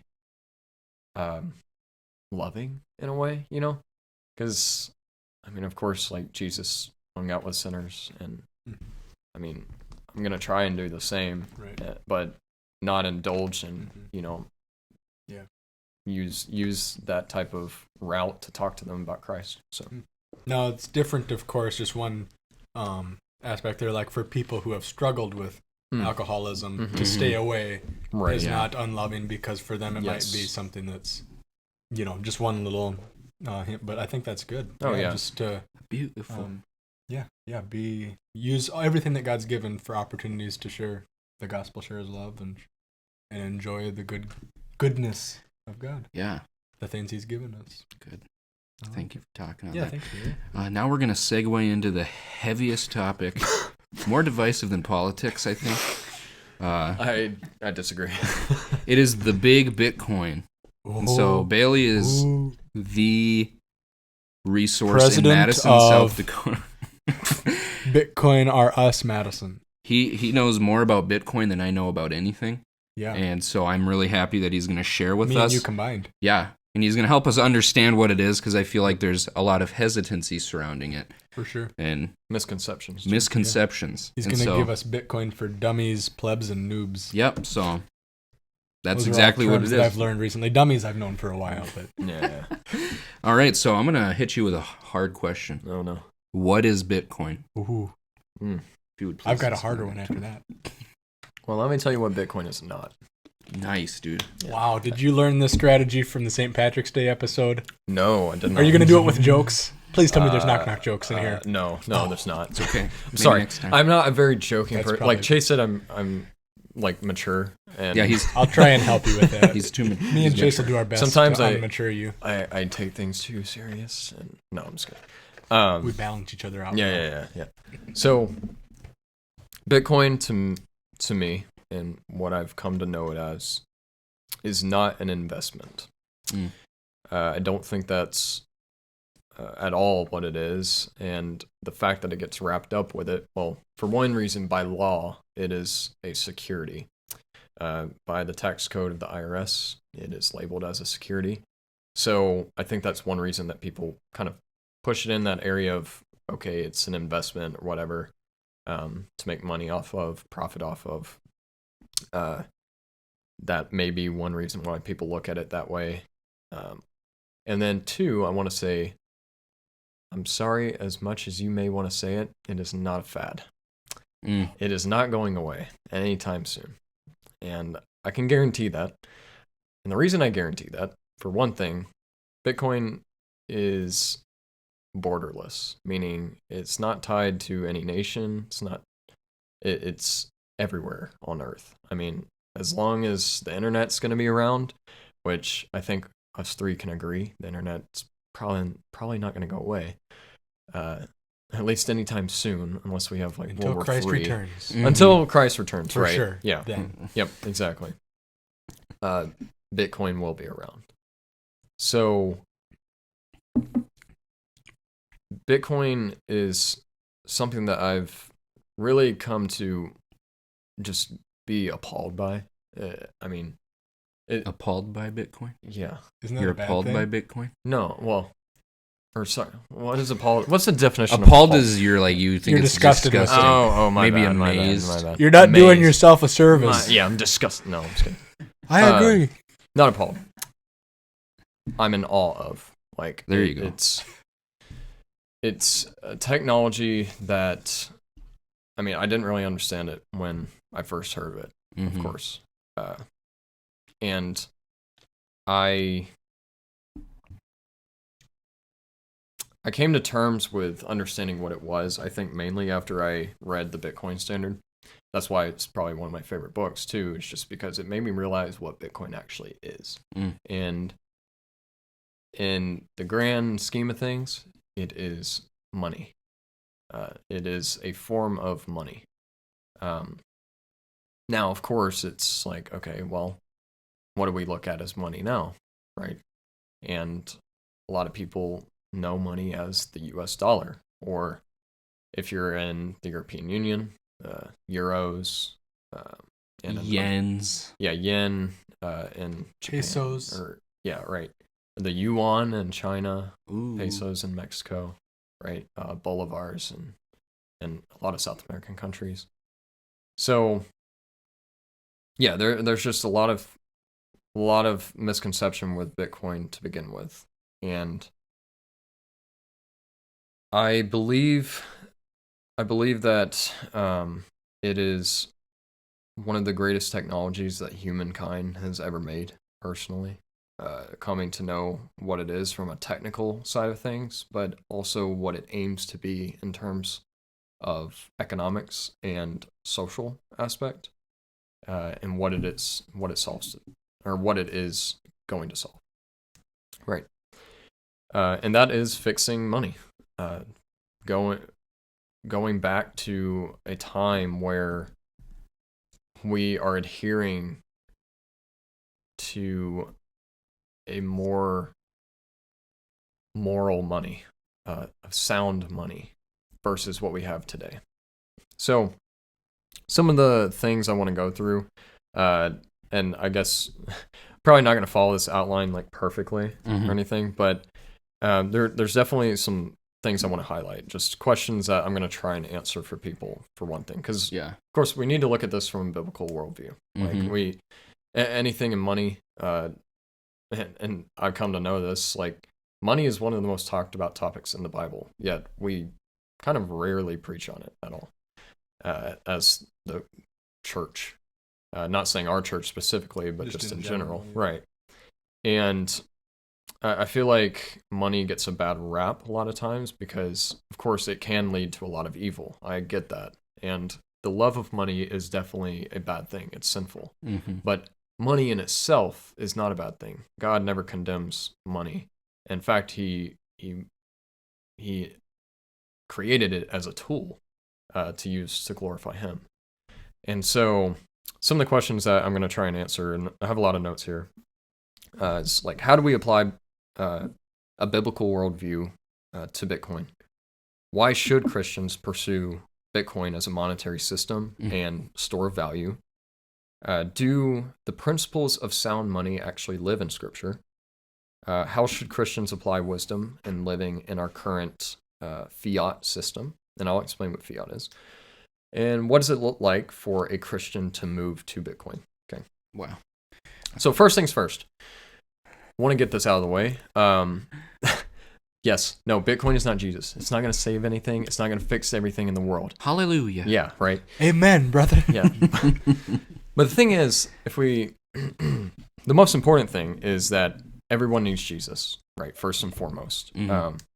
And I mean, I've come to know that just with my testimony, and I'm not perfect in any way, but I do think that one thing I've learned as a Christian is that everything we interact with, everything that there is of this earth, we need to do it or use it for the good of God, right? To glorify him. So, first things first, I want to get into is money, right? Just what money is. Yeah. And I think it is important for Christians to actually understand what money really is first. So I have some like definition here of just understanding money and properties of money. Okay. So first things first. I keep saying that. Second things first. Second things third, fourth, fifth, whatever. Store of value. Okay, money is a store of value. It's meant to be durable, and it's meant to keep its value. Okay, so if I buy, I don't know, if I'm holding something right in my bank account, $100,000, right? I expect that $100,000 hopefully will stay $100,000 in all time to come, right? It's not how it works today, unfortunately, and that's why cash has now, or any type of money that you keep in a bank account, because interest is so low, has become a liability, actually. And so you have to risk your money through investing. Right? And that's because inflation rises faster than we're making off of stuff sitting in bank accounts. Yes. And I'll get into inflation in a bit. But I mean, bank accounts did used to offer a decent amount of interest rates. I mean, like, I think when banks first became a thing after the creation of the Federal Reserve, even though there were banks before then, but after the Federal Reserve was created, I want to say that, interest rates you were looking at like 10, 12%, right, of earning, keeping your money in a bank. However, that has turned into like 0.1 or 0.01, and you earn practically nothing. So keeping your money in a savings account, well, that doesn't exist anymore. There's no true route of a real savings account anymore that exists within our financial system. Even if you were to put it into bonds, bonds are yielding very low interest rates of they just hiked them a little bit, but like 2.5% basically, right? Over a 10-year, 20-year, 30-year period or something. That's not beating the rate of inflation, which is now, according to the CPI measure, Consumer Price Index, is around 8%. And I'll get into inflation in a minute. But one thing I want to read first, let's turn to Matthew 6:19, and y'all are going to discuss this later. But I want to talk about the lay up treasures in heaven and don't be anxious. Right? So Jesus is teaching Sermon on the Mount. Right? So Matthew 6:19. Do not lay up for yourselves treasures on earth, where moth and rust destroy, and where thieves break in and steal. But lay up for yourselves treasures in heaven, where neither moth nor rust destroys, and where thieves do not break in and steal. For where your treasure is, there your heart will be also. And then going down to verse 24, no one can serve two masters, for either he will hate the one and love the other, or he will be devoted to the one and despise the other. You cannot serve God and money. So I want to make that clear, for one thing. Right? Money is definitely not God. And I think that's something we should know as Christians. And the reason I think money is important, though, just overall, is, we interact with money every single day of our lives. And unless you're just not really doing anything, right? Unless you're in your basement playing video games all day. Yeah, unless you're a kid, probably. Yeah. Right. So money does have some importance in at least our lives, I would say, of how we actually schedule or plan our lives, right? Because anything you do is probably going to require money a lot of the times, like even if you're planning a vacation or whatnot, right? And I like that Jesus talks about anxiousness right after this, because we shouldn't be anxious. We shouldn't fear anything of this world, or worry, especially about money. And that's something that within Bitcoin, that it's really kind of flipped that whole thing upside down of worrying about money. Like, I don't worry about money at all anymore because of my conviction in Bitcoin. And I'll get into why, but it's really amazing that I don't have that. So talking about more properties of money. So medium of exchange. So we had store value, medium of exchange. So the reason bartering never worked, usually if I want something from you, right? Say you have oranges and I have a house. Sheesh. Well, for one thing, for me to give you a house is going to require a lot of oranges. And the amount of oranges that you would need in order to barter that thing, the oranges would go bad eventually. So like you're in this constant infinite cycle of you'll never be able to actually trade a house with me. Or even if somebody else wanted something else from, say, Chase, and he's offering like, I don't know, an animal, like a cow. Nice. A goat. Yeah, like I may not want a cow and you may want a cow, but you need to sell the oranges to somebody and neither of us want oranges. So there becomes a problem in the bartering system where it just doesn't work. So you need this intermediary money, and that's what money is. And it should be a medium of exchange that's portable and very easy to trade with people, right? So if I gave you a $100 bill, I just gave you $100, it's very easy, right? Then we have this concept of unit of account, how we price things, right? So if I go to, I don't know, store to get a case of water or something, well, we'll just say it's $10, right? $10.99. And we use that as a unit of account for everything that we do in our lives. And the pennies making up $1, right? It's 100 pennies to $1 that goes into part of it. It needs to be divisible, because if money isn't divisible, then it becomes very hard to properly price things in the end, especially if the value were to be very substantial. Okay. So the last one, this one isn't talked about too often, but is called salability. Salability across space and salability across time. So what do I mean by that? Salability across space is how easy is it for me to move money while keeping its value.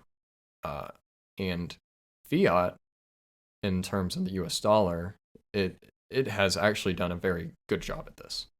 Salability across space. I mean, for me to transfer money from Europe to the United States very quickly, it's very easy to do with the US dollar. However, let's talk about gold.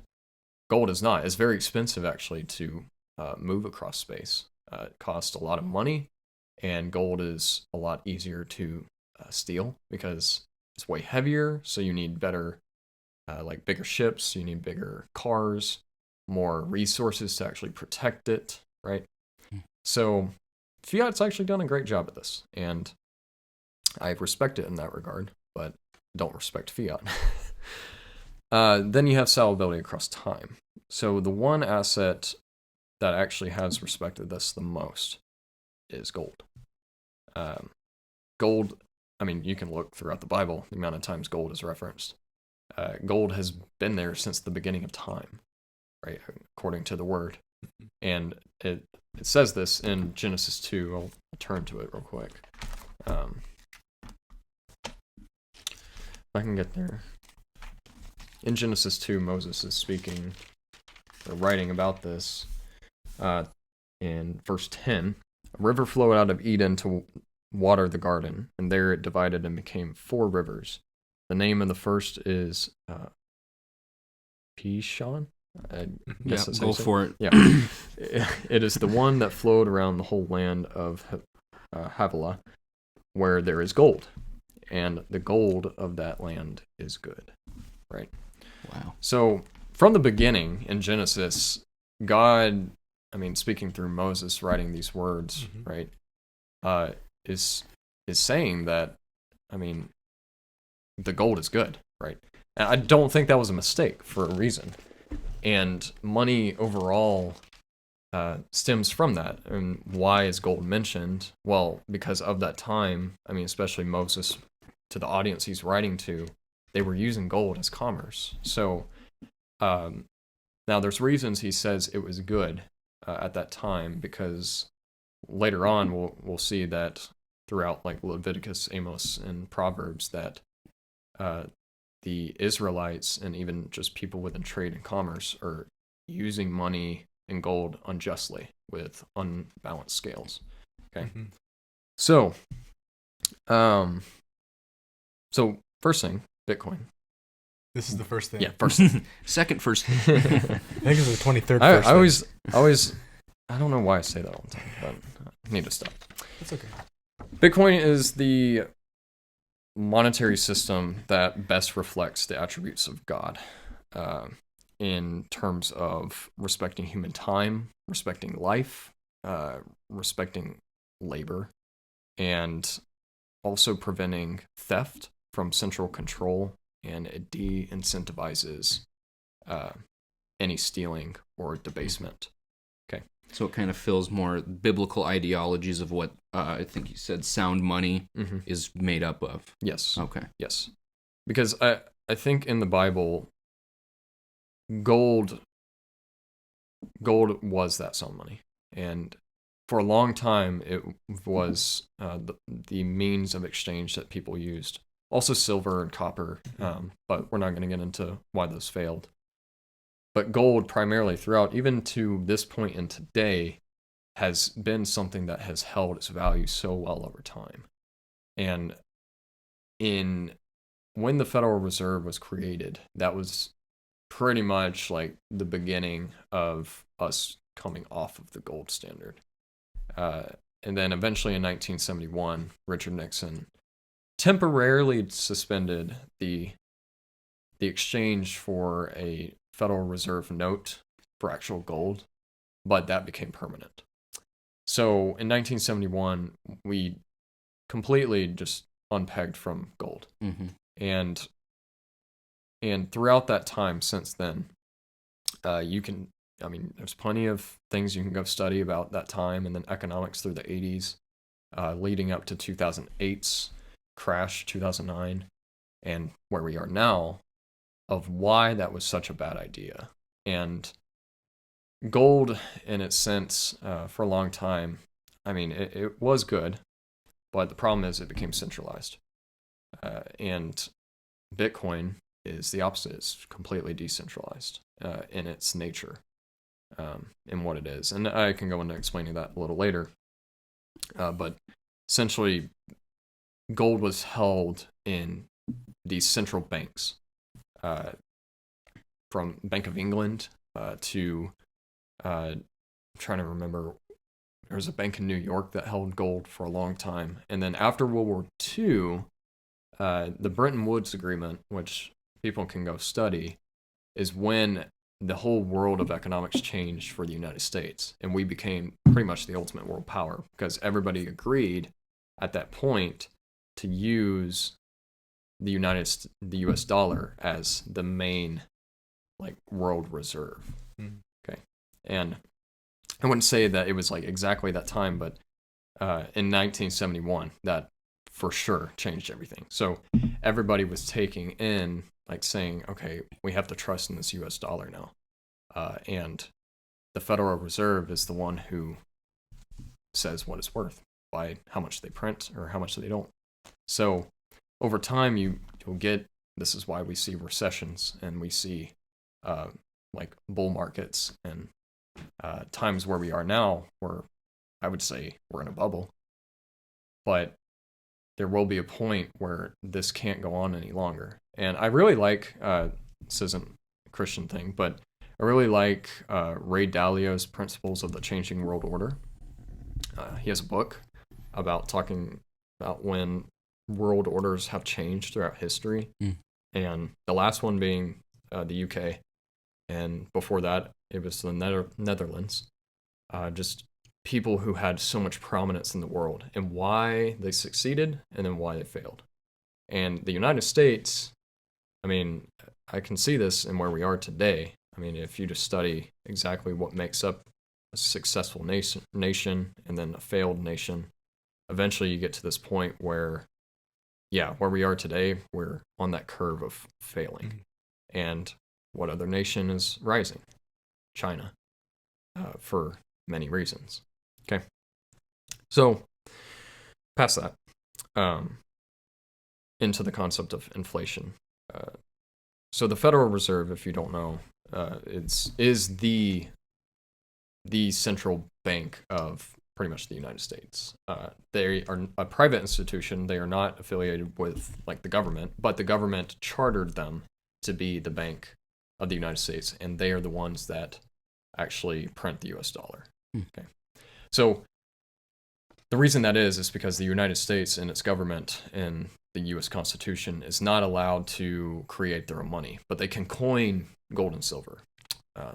However, we've gone off of that standard, so that's not ever going to happen. So the Federal Reserve is allowed to make up what they want in terms of monetary expansion or contraction, meaning they control the money supply. And since March of 2020, the Federal Reserve has inflated away 40% of our money supply.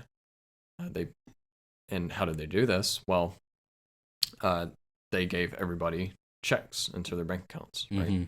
Now, a lot of people might think that's a great thing. And for the people that get the money immediately, it is all right. And this goes into what's called the Canton Effect. So the people that are closest to the money printer get the best benefits of that money that was just printed, right? So for an example, say the Federal Reserve just prints $1 trillion when a bill is signed, right? Usually that time when bills are signed, let's talk about Biden's infrastructure bill. Not that I'm for or against it, not getting political here. Where does that money come from? The United States is in debt. We don't have that money. And I'm sorry, but your taxpayer dollars are not paying that either, right? So over this huge infrastructure bill, that money has to come from somewhere.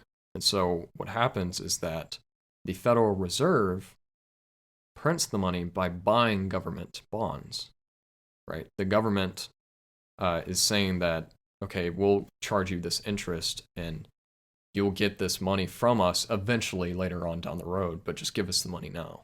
So the government will spend it. And that spending goes, either into businesses or people that are closer to the stock market, like, or real estate. And that's why you see like things, real estate, energy markets, why they are kind of inflated a lot. It's because more money goes into them quicker than, say, Sundog down the road, right? So eventually money will trickle down throughout the economy through this effect of where the people closest to that money printer get the actual purchasing power of that better versus the people at the bottom, right? And if you reverse that, just like they did in COVID, where they gave all the people, like the consumers at the bottom, it still flows back up the same way. So businesses will get it, small business, then large business, and then corporation, and eventually back to the government, especially through taxes and everything. So overall, either way, you're affected by inflation through this effect of printing more money, no matter which way you do it. And talking about loans also create more money. Like a bank can, if you're asking for a loan, what they do is they have to keep a certain percentage of total money in the bank. However, let's just say it's like 90% they're allowed to lend out. Well, that 90% can then be put into another bank, which then that 90% gets loaned out and continued down all the way until you're basically like, say you have a $10,000 loan, that money actually created like, say, $90,000 more dollars in the economy when we don't actually have that. So what happens over time, and as our economy continues to grow, or just the length of it continues on, we actually have a net negative amount of money. We don't have the real money to back up what is actually there. So you get into this thing of, okay, well, that's why we have inflation a lot of times, because we get into this net negative and people take on debt, and this debt is just creating more money. And as the Federal Reserve keeps printing, I think in terms of the CPI data that comes out, like 8% right now, I think it's way higher than that in reality. And especially in this fall, I think we'll see it a lot more due to the Ukraine-Russia crisis and commodity prices right now. Like wheat has gone up a lot, fertilizer. When you look at these commodities, it may not affect us like immediately now, but I mean within the next year, it's going to be interesting. So, talking about, let's bring this back biblically. Yes. I think it's easy for Christians to pass economics as something that we shouldn't really care about. However, just like, we all agree, we should aim to glorify everything in God's name, right? So, I want to turn to 2 Timothy 2:15. Yeah. That's an Awana verse. Oh yeah, then do you have it memorized? Do your best to present yourself to God as one approved, a workman who does not need to be ashamed and who correctly handles the word of truth. Well, I guess I don't need to even read it. That is great. Yes, but talking about... My words were actually going to come out of my mouth if they were sewed together for a second there or not. Talking about handling the word of God and being a good worker, right? Honest worker. And it also does talk about this in Ephesians as well. Like to understand scripture, just like it does with anything in life, takes an immense amount of energy and time to be able to understand everything there is in the word of God. And as Christians, nobody ever will understand everything there is. So within this mindset, right,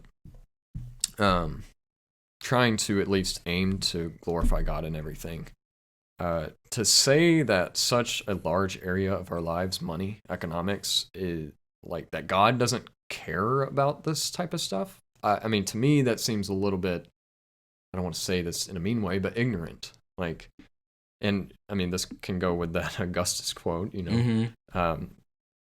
just talking about not learning things because you don't want to. Like, it just presents ignorance. And the quote, by the way, that he's talking about is from Augustine, and he says, "Ignorance is not the same thing as an unwillingness to learn." Yes. So when you are talking about money and the Bible, and I know some churches do this, or just some Christians do this, as like, money's the root of all evil. No, that's not like true. I mean, sure, the greed for loving money, it definitely brings a lot of evil, like I said. But we should be aiming to look at this as a tool. Mm-hmm. So, I'm looking at my notes. So, of course, economics is not the most important idea in the Bible, right? We all can agree with that. Knowing Jesus and understanding what he's done for us, I mean, him dying for us, resurrection, and sitting at the right hand of God, giving us a route to be saved through him, to have a relationship with the Father. I mean, that's such a beautiful thing, and shows the love of God for us. That is the most important concept of the Bible, is understanding and knowing Jesus, right? Hallelujah. Now, understand as well, due to that, specifically, a moral, sound economic system does not save you, and you can still go to hell. Yeah. Using Bitcoin, for an example, right? Yep. Mm-hmm. So, we have to cling to the gospel. We have to be reminded of it daily. And scriptures are very important, Old and New Testament. So what I want to talk about right now is God's economy, like in terms of moral law. Okay. So let's turn to Proverbs. Right. If you have your Bibles open, you can turn along with us. This is a Bible study for you as well. Yeah, Can't tell you what page it's on, but Proverbs, what chapter? Yeah, Proverbs 16:11. That's actually going to be on page 538 of your Bible for sure. Wow, it's 826. 1044 for me. So he's holier than us. Just use one of those numbers and it'll get you there. And if you can't figure out, then there's a table of contents. More about economics. There's a table of contents. Use that. Or just listen to Bailey read it. Yeah. So Proverbs 16:11, and I'm going to be reading a few verses out of Proverbs as well. But this says, "A just balance and scales are the Lord's. All the weights in the bag are his work." And then in Proverbs 11:1, you flip back a few pages. Crinkle. "A false balance is an abomination to the Lord, but a just weight is his delight." Right? And then Proverbs 20:10. Back and forth we go. I know. Paper flipping ASMR. 20:10, and then also verse 23. 10 says, "Unequal weights and unequal measures are both alike an abomination to the Lord." So kind of rephrasing what he just said in 11. But then verse 23, "Unequal weights are an abomination to the Lord, and false scales are not good." Wow. So pretty flat out, blatantly, God is saying that these unjust weights and scales are bad. Mm-hmm. Right? Like, and in terms of what we had talked about recently in church of ceremonial, civil laws, and moral laws, I don't think these are either civil or ceremonial. Like, this is a moral law. Like, this is pretty much saying that you shouldn't use an unjust weight or scale, false weights, because in specifically, we'll look at Amos real quick. First one, last one. There's a rotten egg. Don't. I'm there. Don't. No. You even have it sticky note. There, I got it. Ooh. Okay. So in Amos 8:4-6. See, he didn't say the chapter just so that I he was could say literally That's right. cheating. I was already there.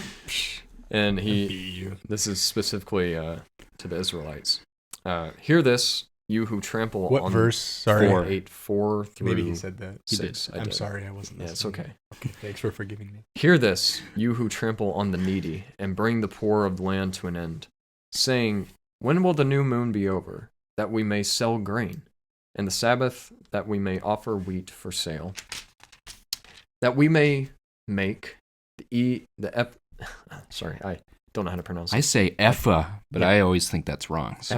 Epha. Small and the shekel great, and deal deceitfully with false balances. So, verse 6. That we may buy the poor for silver and the needy for a pair of sandals, and sell the chaff of the wheat. Okay. So what exactly is happening here? Well, during these like festivals or I think this is specifically talking about is it the Law of Jubilee? I forget exactly when this is, but sometimes the Israelites would be using these false scales to steal from the poor, right? Mm-hmm. They were taking more gold and silver and giving them not the correct amount, right? So if I were to say, I don't know, let's say it was $1 for every pencil or pen, right? And I falsified the scales, right? We can't falsify the dollars now, but say it was in gold. I falsified the scale to where you put more gold for the same value I was getting. I'm stealing more gold from you, right? Mm-hmm. I actually stole $11 versus $10 that you're getting the value for. So the Israelites were doing this. And I mean, blatantly, it's saying that this is sinful, right? It's not a moral good that you're doing this. And it continues, like in Leviticus, it says the same thing about scales and weights in Deuteronomy as well. But I think we can look at this and agree that God does not find this as good. He's concerned about the way that commerce is done, because commerce belongs to him. I mean, all this belongs to him, right? So, flip to my next page. So going back to, I guess, Genesis, right? Talking about gold. Like, gold was used, like I said, throughout the Bible for many reasons. I think specifically God chose gold for a reason, right? Because if you look at gold in itself, gold is a somewhat scarce thing. It's not absolutely scarce, and there's reasons why. But in its chemistry, it is almost impossible to falsify, right? Because on the periodic table of elements, it's 79. What is the word? What is it? AU. AU. Yeah. What's the atomic weight? 79. I mean, oh wait, no, it's like 2. That's the atomic number, right? Yeah, atomic number, but it's like 200. It's not that important. 50. I don't know. I was just seeing 289. 7. I'm not sure. 6 or 7. But I think specifically the reason that, God is alluding to gold, or Moses is alluding to gold through all this, is because it is a way to trade stuff justly. It's not an easy thing to accumulate. It's not this concept of what I call easy money and hard money. Gold is hard money, but easy money is something that can be created very easily. Hard money is not. Like, the amount of work, if you don't understand how hard it is to have or go mine gold, it's incredibly difficult. And that's why if you, in the California gold rush days, if you invested in gold mining companies, it was the worst idea, because you have no idea if they're going to profit. They have to strike gold. It's a huge gamble. Right, it's a huge gamble. So, gold being so scarce, it was a great thing for the technology, especially at that time. But we've gotten to a point in our age where we've gone away from this whole entire gold system. Why? For convenience. Convenience of fiat. And fiat, in its definition, is just money by decree. Not a car. No, not a fiat car. Not an Italian car. Yeah, no. So money by decree, just being able to, like, make it whenever we want? No, the government declares that it is money. Oh, okay. Yeah, that's what fiat means. Oh, okay. It's I think it's a Greek word. in itself. So fiat, in a sense, is just anything that the government declares as a means for commerce and whatnot. So what we have as fiat now is the US dollar, and it is the global reserve, meaning that European central banks, China's getting away from it, and so is Russia now, but most other countries around the world, especially Saudi Arabia, as well, with oil, hold US dollars as their main reserve of money, right? Not a true scarce asset like gold.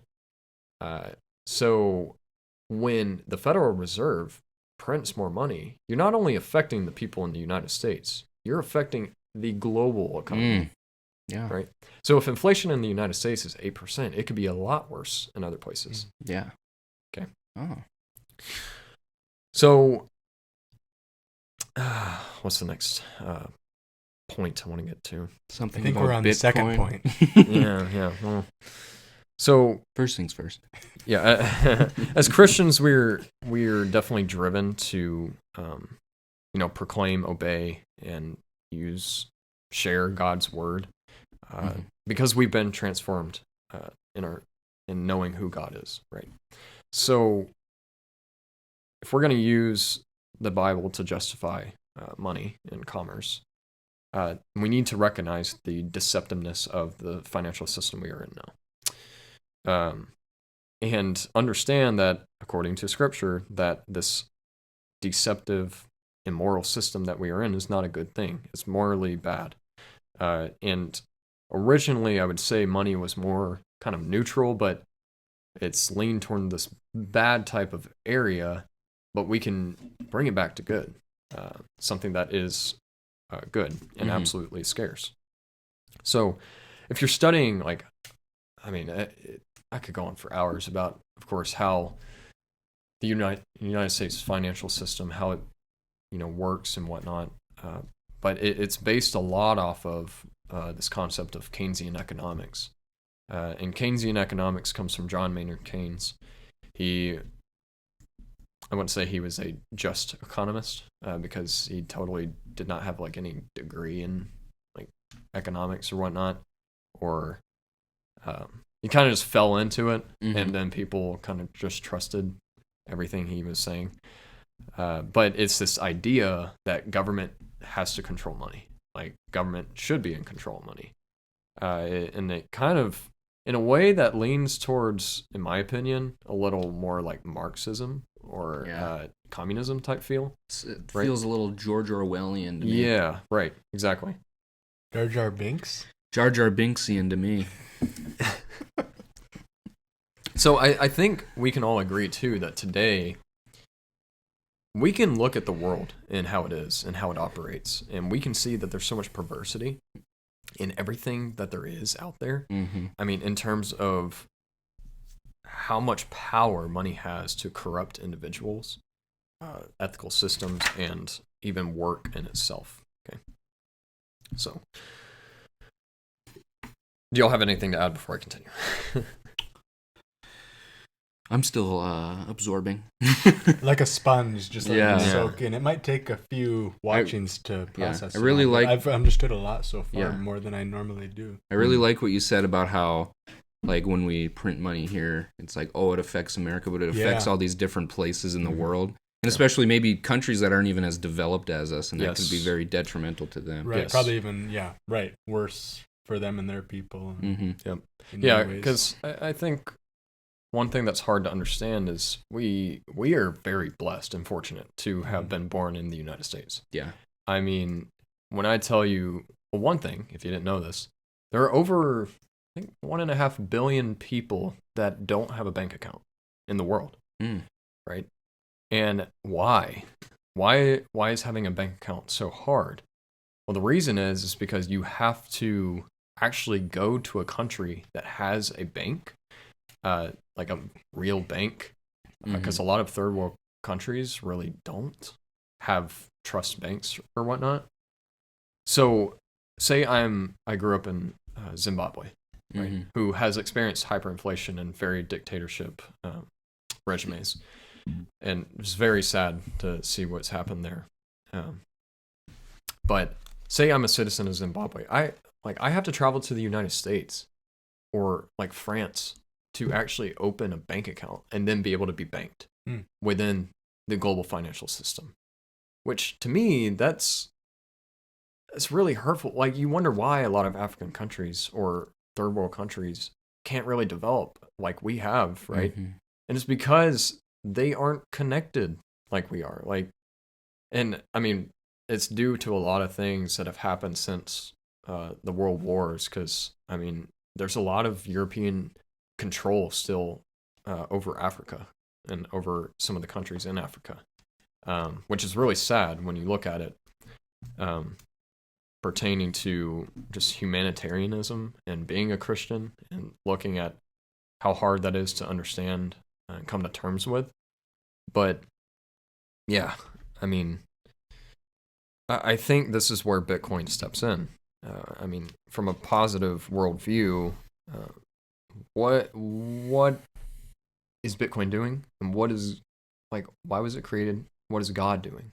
In other words, what does that do for you? Yeah. Good.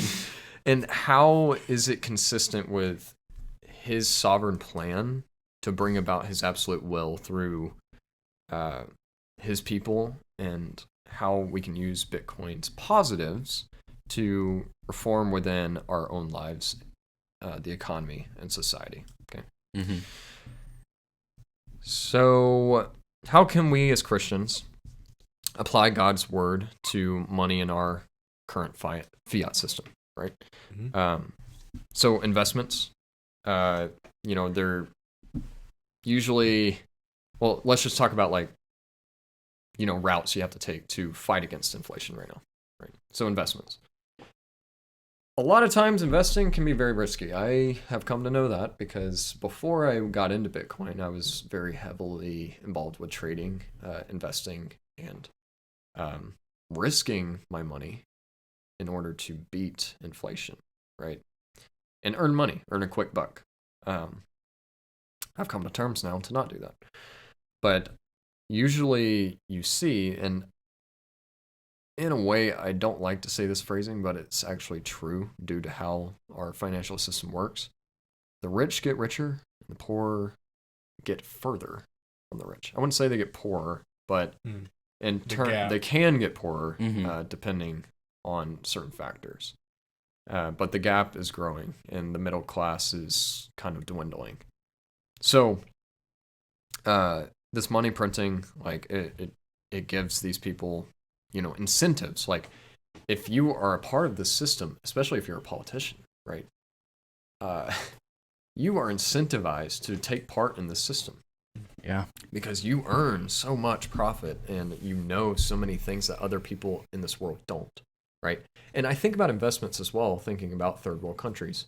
You don't even have a bank account, for one, but two, you're not a United States citizen, and then three, you're not really connected to the world in that much regard. I'm sorry, but me trading on the New York Stock Exchange and trading to try and earn a quick buck is actually doing a disservice to somebody else in the world. And it's doing a disservice to everybody, even if I lose money. But profiting off of a system, taking a ton of loans out where people can't even participate in doing that, I further inflate the economy by taking a loan out. Now, I'm not saying like it's a bad thing to take a loan out. Lending and borrowing is a biblical concept, but in our current financial system, it causes more inflation, which is a bad thing. It's not morally good, because inflation, in my eyes, is theft. Like, it truly is stealing. It's a silent tax on people that have nothing to do with anything happening in the United States, right? So, from investing, and I mean, it doesn't matter what market you go into. I mean, it's really sad to see where everything is. And personally for me, if I look at what I've done so far, I came to this point of this system is not reflecting God's character at all. I mean, it's very corrupt. my eyes.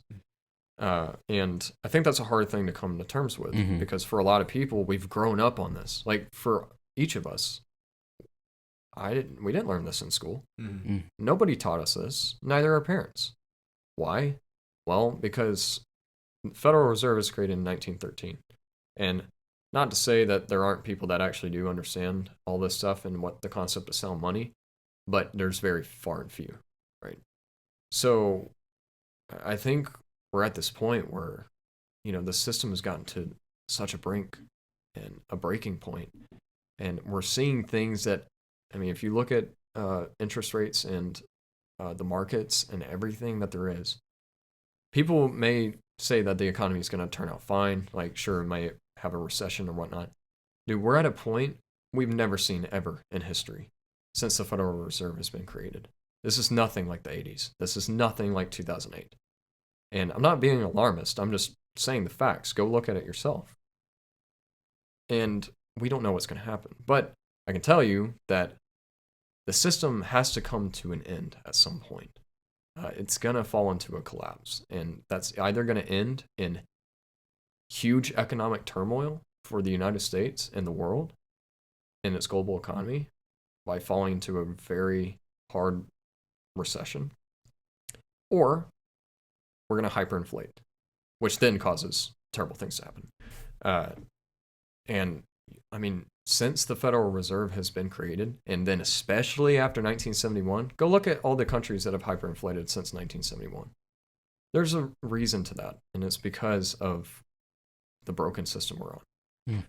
So how do we bring balance to this? How do we love our neighbor and the poor and even the rich in all of this financially and reflect God's character the best in our money, in our finances? There's only one option. First things first. Yeah, first things first. There's only one option, and we have to opt out. We don't partake in the system anymore, right? And sure, it's a very hard thing to do this. Don't get me wrong. Like, the amount of things I've had to learn, even being technical, like, it's hard to trust myself to do that. Mm-hmm. Especially if you look at, like, Bitcoin and its volatility. If I say I have enough money to buy a whole Bitcoin when it was $60,000, it's $44,000 now. I've lost, if I were to sell it, I've lost, $16,000. And for me as a 23-year-old, that's a decent amount of money. And not that I am in that spot, but for me, as my average cost of Bitcoin, I am negative, but it's not like I'm worried about it at all. I don't really care. But I'm no longer content with partaking in the U.S. financial system. Now, don't get me wrong. I believe in the United States. I am a U.S. citizen, and I want the United States to do good. But the attitude we are taking towards this thing, a good, sound money, is just, that's appalling to me. Mm-hmm. There's a good use for it. Way to do that, dude. Yeah. Wow. I'm impressed. Thank you. Good. It's a good turnaround for learning and then using. It only took like 10 minutes. Yeah, so I don't want to profit off of this system anymore either. Like, I can tell you that with my trading days, when I was trading, I made a lot of money and I lost a lot of money. And I learned a lot from it. And it's brought me to this conviction that I'm at today.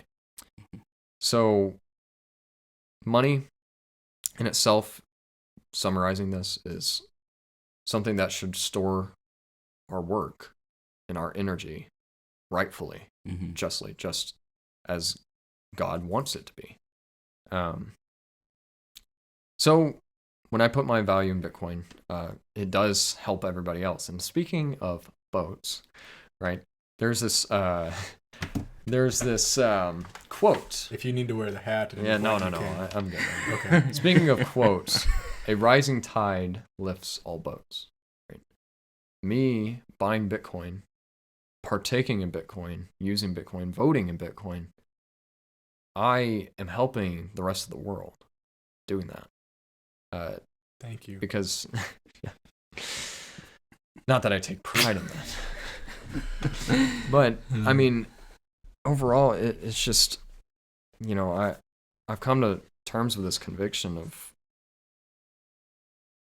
I don't want to keep this from people, right? I mean, I am lucky because I have the time to actually invest my work and energy into studying this type of stuff. But if I keep that selfishly and I'm profiting off of this, like say Bitcoin goes to 100K or something, right? Just as an investment standpoint, I'm not planning to ever sell my Bitcoin. As an investment standpoint, like I profited a lot. And then if I didn't share that with others, they're possibly being ridden of this current financial system that we're on instead of partaking in a more morally sound money that actually is going to benefit everybody in the end. So, yeah, I think coming to terms with that, the education of money is very important to me now, and I'm passionate about it from a biblical perspective and helping everybody. So, getting to kind of some of the last bits that I have. The last bits of Bitcoin. The last bits of the biblical side of things, right? Yeah. I haven't even explained Bitcoin. Oh boy. And I don't think I'll get too technical. But the church preaches against consumerism, right? I mean, I think we can all agree that consumerism in itself is not a good thing to partake in. We are buying things that we don't really need. And I like that idea that, I mean, I used to be very consumeristic, like especially clothes and everything. Not that it's bad to have nice clothes, but if you're just buying all these things for like no reason and you could be using your money for other good, well, I mean, yeah, materialism is not a great thing. So, besides consumerism, what else do we preach in church about money? Well, debt. And it's really interesting to me to see how the Bible talks about debt. Not only debt in itself literally, but metaphorically. Like you can see in how Jesus phrases things. He actually uses debt as a word because people understand what debt means. And like, of course, preaching on giving, preaching on managing finances, tithing, all that stuff is definitely good. But I really haven't seen churches really preach what money actually is, the principles of money. And I'm not ridding any churches or blasting them, It's just, from what I've come to learn about all this stuff in the past 2 years, it just amazes me because, I mean, it should be taught. We should, as Christians, I think, understand what money actually is and aspire for it to be good. So, in a truly morally sound system like Bitcoin, consumerism fades away. Why? Because Bitcoin in itself right now is much more deflationary in a sense, and eventually I think it'll stabilize in its volatility. But if it's deflationary, you're incentivized to hold it, right? Not spend it. Because if you spent it, in a form of greed, because usually in money, there's this concept of greed and fear. In a form of greed, you actually want to save it. But that's, in my eyes, can be way more beneficial than just spending, consumerism. Mainly because you think about all of the products that are around us today in terms of food, our work environments, how we work. Because we're in the system of like our money is being inflated away, how does that affect our social lives? How does that affect the products that we use, right? I mean, eventually you get to this point where like random goods that you buy, the makers of those are actually incentivized to make them like less quality because they aren't earning as much profit, and they can produce more for producing less quality, and then of course our consumerism mindset, they're going to buy more of stuff. But then you get into this point too about your family. I mean, I think in terms of kids, finances, and financially everything that comes with kids, we shouldn't have to have that burden of thinking about that, you know? And I mean, props to people that have, like, especially like 5 kids or something. I think of like Trevor and Justin. I'm like, whoo. And talking about like today's economics, I mean, that's amazing that they are taking on, I mean, not saying that kids are a burden, but in terms of finances, it's hard. I mean, for anyone that has a decent amount of kids, or even just one kid, adding a person to the family is a lot of financial thought. But if we're in the system where our money is constantly being inflated away, that's making us think that we shouldn't have children or holding it off longer, right? But in terms of sound money system, like, I mean, I think it's good that God has called us to multiply and, be fruitful on the earth. Amen. And, in a sound money system, if you are gaining wealth over time in a deflationary type scale, having more kids is less of a burden.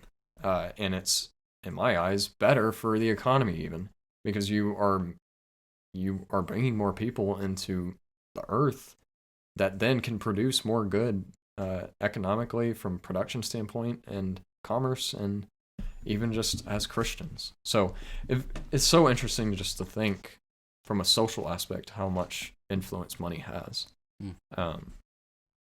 and how much it can really break apart people.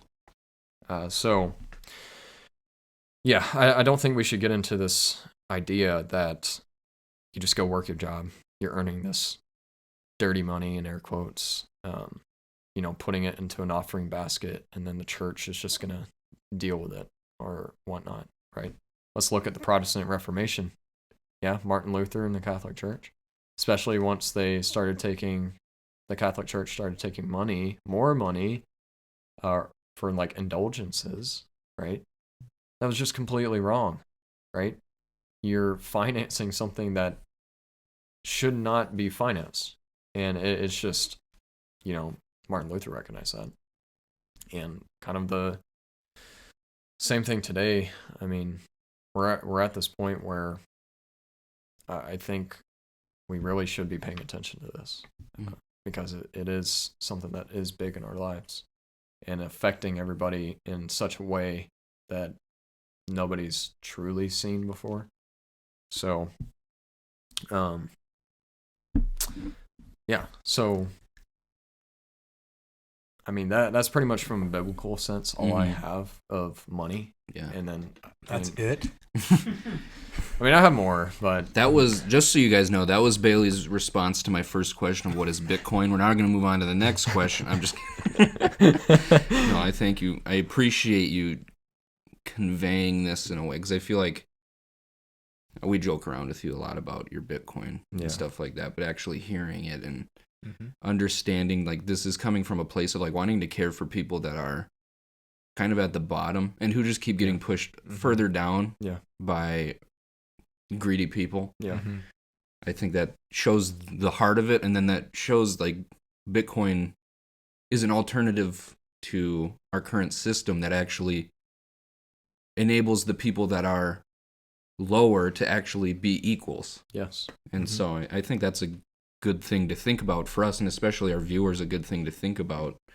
And so I mean, I haven't really explained Bitcoin yet, and I'll give you a good summary of just how it works and what it really is.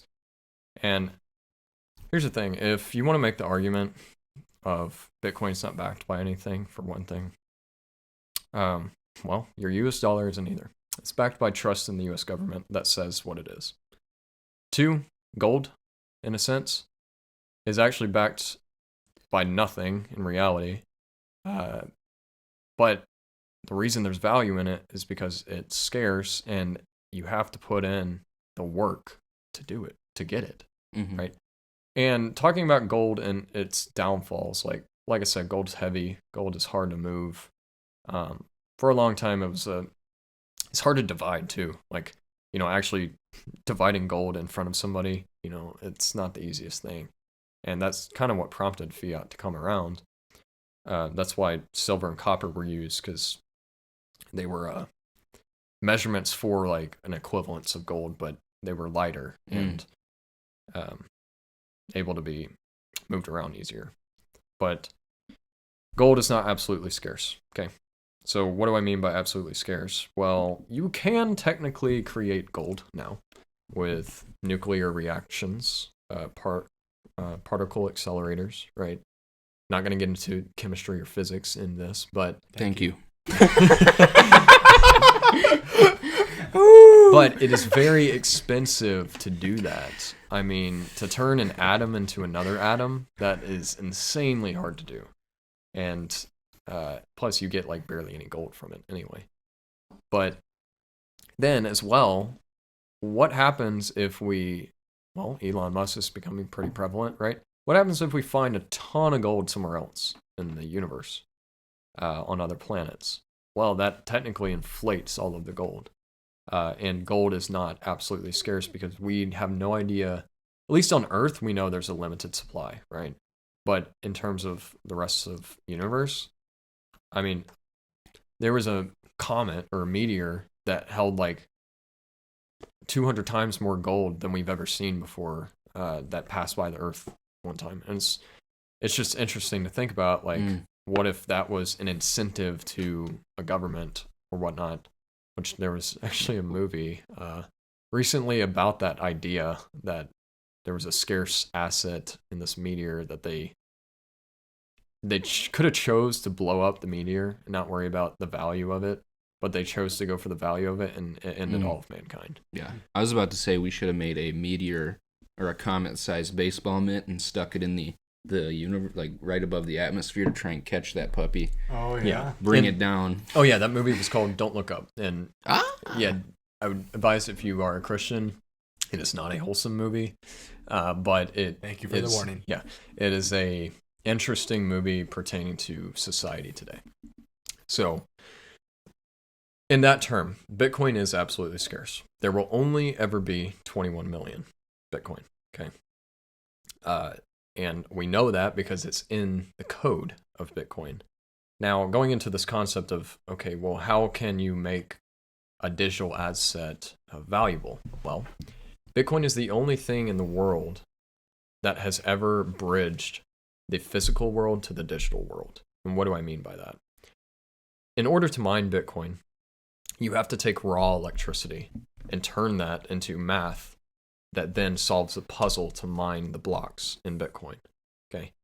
And there's no other thing that has done that, like taking raw electrical energy and producing monetary value out of that. Like, sure, there's computer programs that are very useful to you, but they're not producing money, right?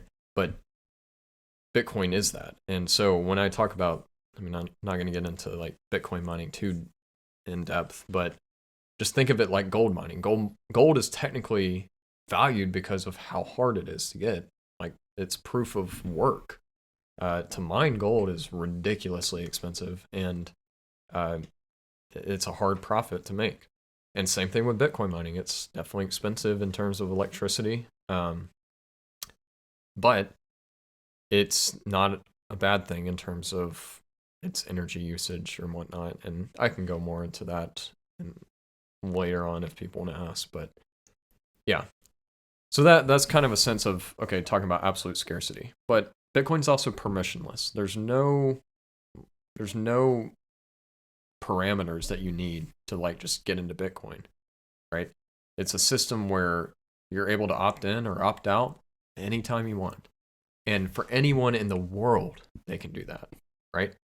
What do I have to do to have a bank account, like I was saying, right? If I'm someone in a third world country that doesn't have a viable bank account at all, I have to travel to another country. Like, there's parameters hoops I have to jump through in order to get that, and then trusting them to hold my money correctly. And overall, you're participating in this corrupt system that, it's not going to help you in the end, right?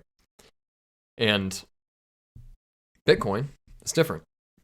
Many third world countries, surprisingly, they do have smartphones. A lot of people, or technology, just kind of old things that we kind of throw away, but they're shipped to these other countries and used. And the internet is pretty global. I mean, I would say, like, out of anything, in order to like interact with Bitcoin, the internet is pretty much needed. You can do offline things, but it's not viable, really.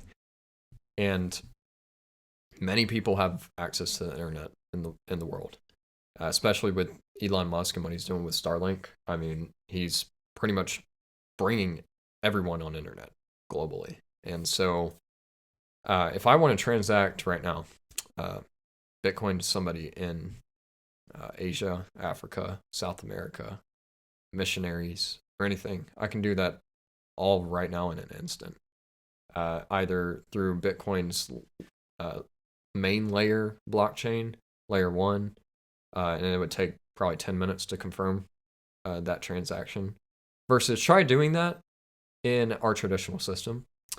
For me to transfer money to someone in Japan, not only do I have to go through all the hoops of the fees that come along with that, transferring money, but it takes like days. It takes maybe weeks. You never know. And so for me to do that with Bitcoin, that's super powerful, especially in missions. I mean, yeah, there will be fees if nobody around you accepts Bitcoin on like their end or something. But usually, I would say for most countries now, there are Bitcoin ATMs, which charge like a 2% fee, 2 to 5% fee of taking that money out, which is in the end going to be a lot less expensive than going through the traditional system. So you come to this point where, okay, I can transact, Bitcoin to anybody in the world instantly, or within 10 minutes, right? And how powerful that is, I just don't see how you can argue against that compared to the traditional finance system. And the fact that if you're using an app like Strike, anyone in the world that has Strike or is able to interact with the Lightning Network or just Bitcoin in general, I mean, I can actually send US dollars to someone in Argentina, whatever their local currency is, like pesos or something, bolivars. And they receive that money, like $10 worth into their currency over the Lightning Network of Bitcoin, and all for no fee, right? That is just a beautiful thing, because Bitcoin is not only in itself a currency, it's a network. Like, it's a global network of, connecting people. So I think there's a lot of use cases in that area that can be used a lot for good. But yeah, like I said, it's also borderless, and it can be private. I wouldn't say it's necessarily private now. If you are a United States citizen, especially because by government regulation, you have to report how much you own and pretty much every transaction you do. Now, you don't have to say what the transactions were for. That's a different story. But you have to track every single transaction. And usually, I never sell my Bitcoin, so I just track every time I buy it. And if I send it to another wallet, it's not a tax deal or anything. I just mark it as like it's my own wallet. So for those people in other countries, like I said, like they can just download an app, create a wallet, and boom, there you go, you're done. And how they buy Bitcoin, that may be a little bit different in terms of how they're banked, but it's getting to a point where now, like, Strike has done a great job at this. They're pretty much onboarding everybody in the world to be able to buy Bitcoin just having an internet connection versus connecting with people, someone else in another country. Right now, you may have to buy it for them and then send it to them. And you may have some fees with that, but it's way less compared to what it usually is.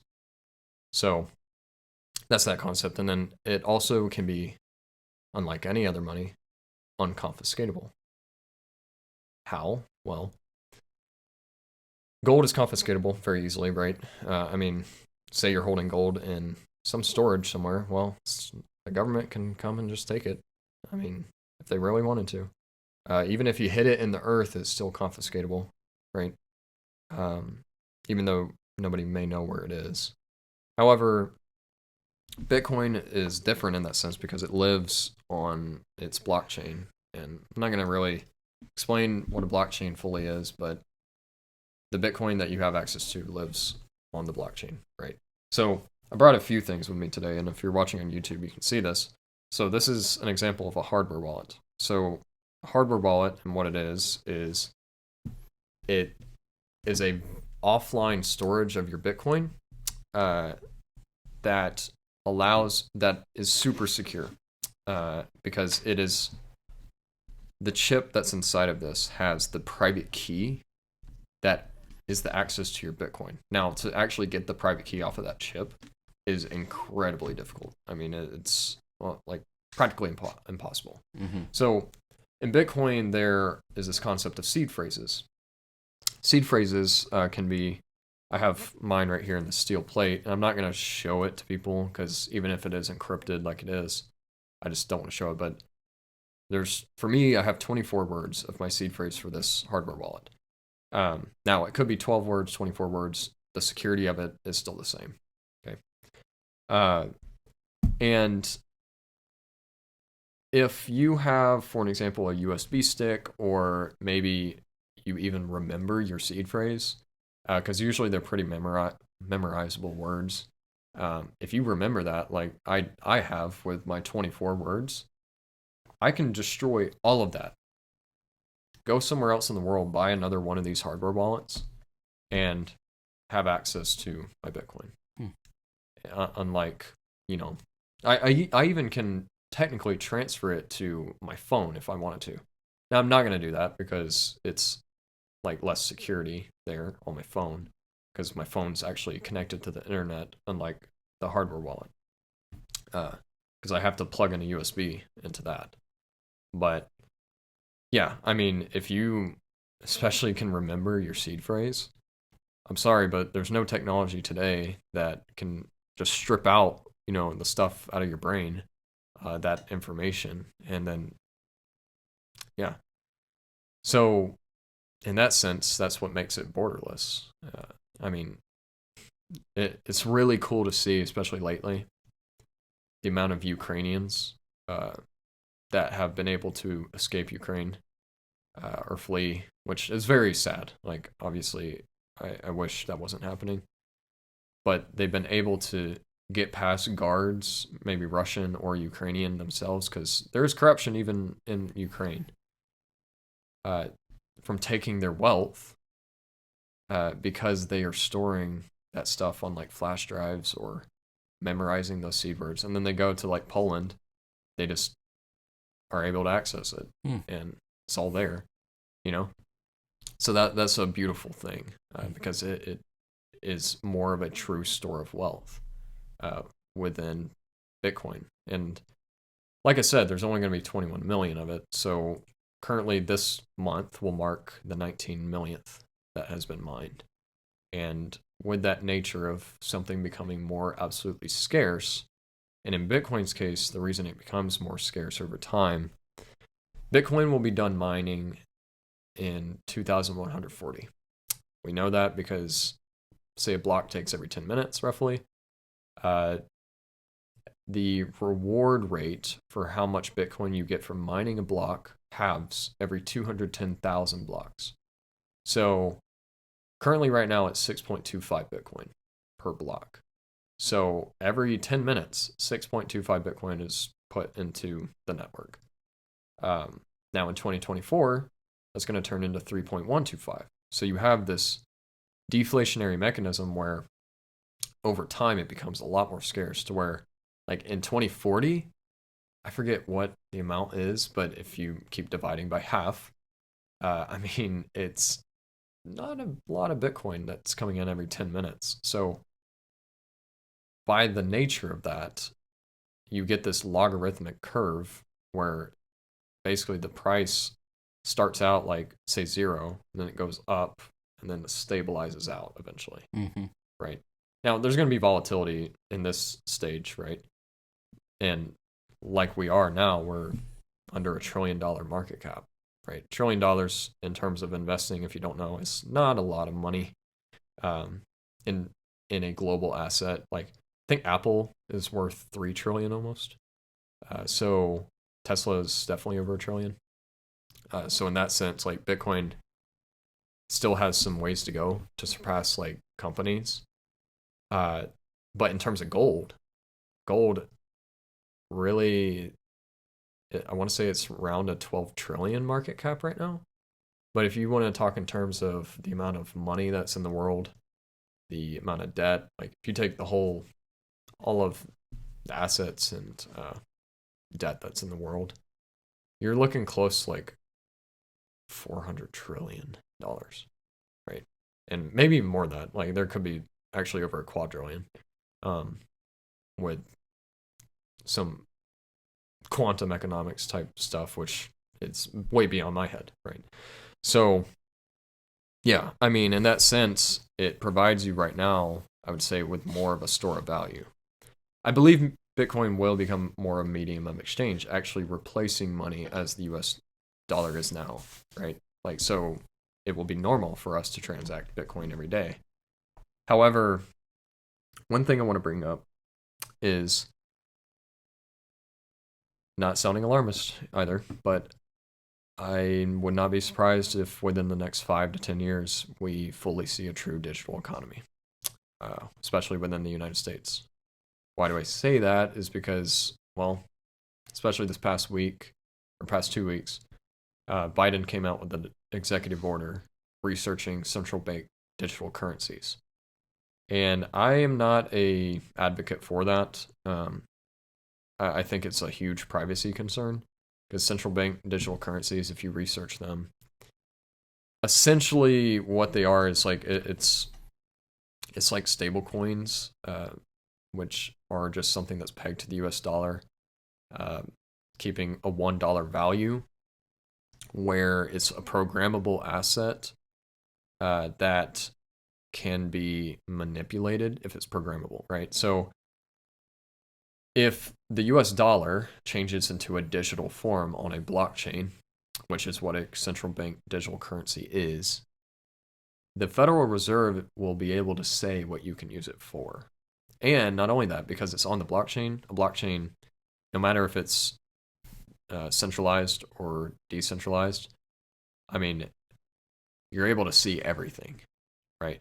And if it's programmed in the way that they may want, because I know Biden's been hitting pretty hard at trying to really crack down on every single transaction an American has, going down to like possibly a $600 limit of anything over $600 has to be reported to government.